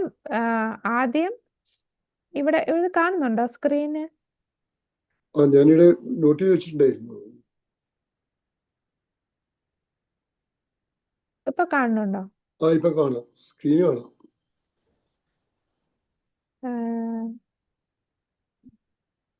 മാതാജി, ഇതിന്റെ PDF നമുക്ക് കിട്ടുമോ? ഈ ശരിക്കും ക്ലിയർ ആയിട്ട് ഇതയച്ചു. ഏതാ സ്ലൈഡിന്റെ? ഗോലോക ചാർട്ട്. സ്ലൈഡ് അല്ല, വേറൊരു സ്ലൈഡ് ഇല്ലേ മാതാജി? ഗോലോക ചാർട്ടിന്റെ അല്ല, ഇതിന്റെ സ്ലൈഡ് ഉണ്ടായിരുന്നു. ഈ ക്ലാസിന്റെ സ്ലൈഡിന്റെയോ? അത് എനിക്ക് തരാൻ പറ്റുമെന്ന് അറിയില്ല കേട്ടോ. ക്ലാസിന്റെ അല്ല മാതാജി, ഗോലോക ചാർട്ട്. ഗോലോക ചാർട്ട് അയച്ചു തരാം. ഓക്കെ. ഇതാണ് ആദ്യം സ്വയം രൂപ കൃഷ്ണൻ, വൃന്ദാവനത്തിലുള്ള കൃഷ്ണൻ. ആ കൃഷ്ണനിൽ നിന്നാണ് ആദ്യത്തെ വൈഭവ് പ്രകാശ്. സ്വയം പ്രകാശ് എന്ന് പറഞ്ഞ രണ്ട് വിസ്തരണമുണ്ട്. ഒന്ന് പ്രഭവ പ്രകാശും വൈഭവ പ്രകാശും. പ്രഭവ പ്രകാശ് എന്ന് പറഞ്ഞാൽ ഭഗവാന്റെ അതേ രൂപത്തിലും ഭാവത്തിലും ഭഗവാൻ തന്നെ വിസ്തരിക്കുന്നു. അതാണ് 16,108 ഭാര്യമാരുടെ കൂടെയും ഗോപിമാരുടെ കൂടെയൊക്കെ ഭഗവാൻ രാസലീലയിൽ വിസ്തരിക്കില്ലേ? അത് ഭഗവാൻ തന്നെ വിസ്തരിക്കുകയാണ്. ഇനി ഭഗവാന്റെ അടുത്ത ഫസ്റ്റ് അല്ലാത്ത വിസ്തരണം, ഭഗവാനിൽ നിന്ന് വ്യത്യസ്തമായ രൂപത്തിലും ഭാവത്തിലുള്ള വിസ്തരണമാണ് ബലദേവൻ. അത് വൈഭവ പ്രകാശം എന്ന് പറയും. ഈ ബലദേവനിൽ നിന്നാണ് ബാക്കി എല്ലാ അവതാരങ്ങളും പിന്നീട് വരുന്നത്. ആദ്യം കൃഷ്ണൻ, പിന്നെ ബലദേവൻ. ആദ്യം ബലദേവനിൽ നിന്ന് എന്തോ അതിനടുത്തൊരു ചാർട്ട്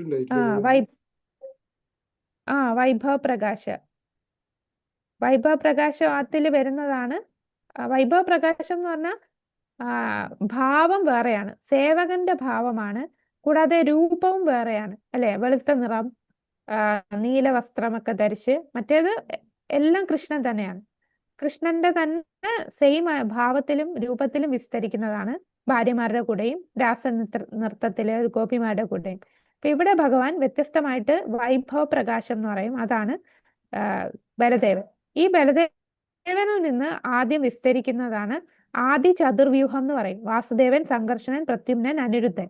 എന്നിട്ട് ആദ്യത്തെ സംഘർഷണനിൽ നിന്നാണ് നാരായണൻ വരുന്നത്. അപ്പൊ നാരായണൻ എന്ന് പറയുന്ന ഈ വൈകുണ്ഠ ലോകത്തിലുള്ള നാരായണൻ ആദ്യത്തെ സംഘർഷണനിൽ നിന്ന് വിസ്തരിച്ചതാണ് നാരായണൻ.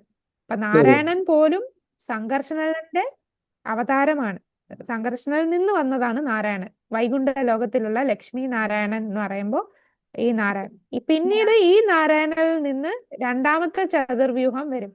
ആ രണ്ടാമത്തെ ചതുർവ്യൂഹമാണ് വീണ്ടും വാസുദേവ, സംഘർഷണ, പ്രദ്യുമ്ന, അനിരുദ്ധൻ. കണ്ടോ? ഇപ്പൊ 2 ചതുർയുഗം ഉണ്ട് അല്ലേ? ആ, 2 ചതുർവ്യൂഹം. അതില് രണ്ടാമത്തെ സംഘർഷണയിൽ നിന്നാണ് പുരുഷാവതാരം തുടങ്ങുന്നത്. മഹാസംഘർഷത്തിൽ നിന്നാണ് പുരുഷാവതാരം. അതെ. ആദ്യത്തെ നിന്ന് നാരായണനാണ് വരുന്നത്. പിന്നീടാണ് ദ്വിതീയ ചതുർവ്യൂഹം എന്ന് പറയും. ദ്വിതീയ ചതുർവ്യൂഹത്തില് മഹാസംഘർഷനിൽ നിന്ന് പുരുഷാവതാരം സ്റ്റാർട്ട് ചെയ്യുന്നു. ഹരേ കൃഷ്ണ. ഹരേ കൃഷ്ണ. ഇനി ഇന്നത്തെ ക്ലാസ്സിൽ എന്തെങ്കിലും സംശയം ഉണ്ടോ? എന്തെങ്കിലും ആഡ് ചെയ്യാനായിട്ട്? ഇല്ലാന്നുണ്ടെങ്കിൽ ലൈവ്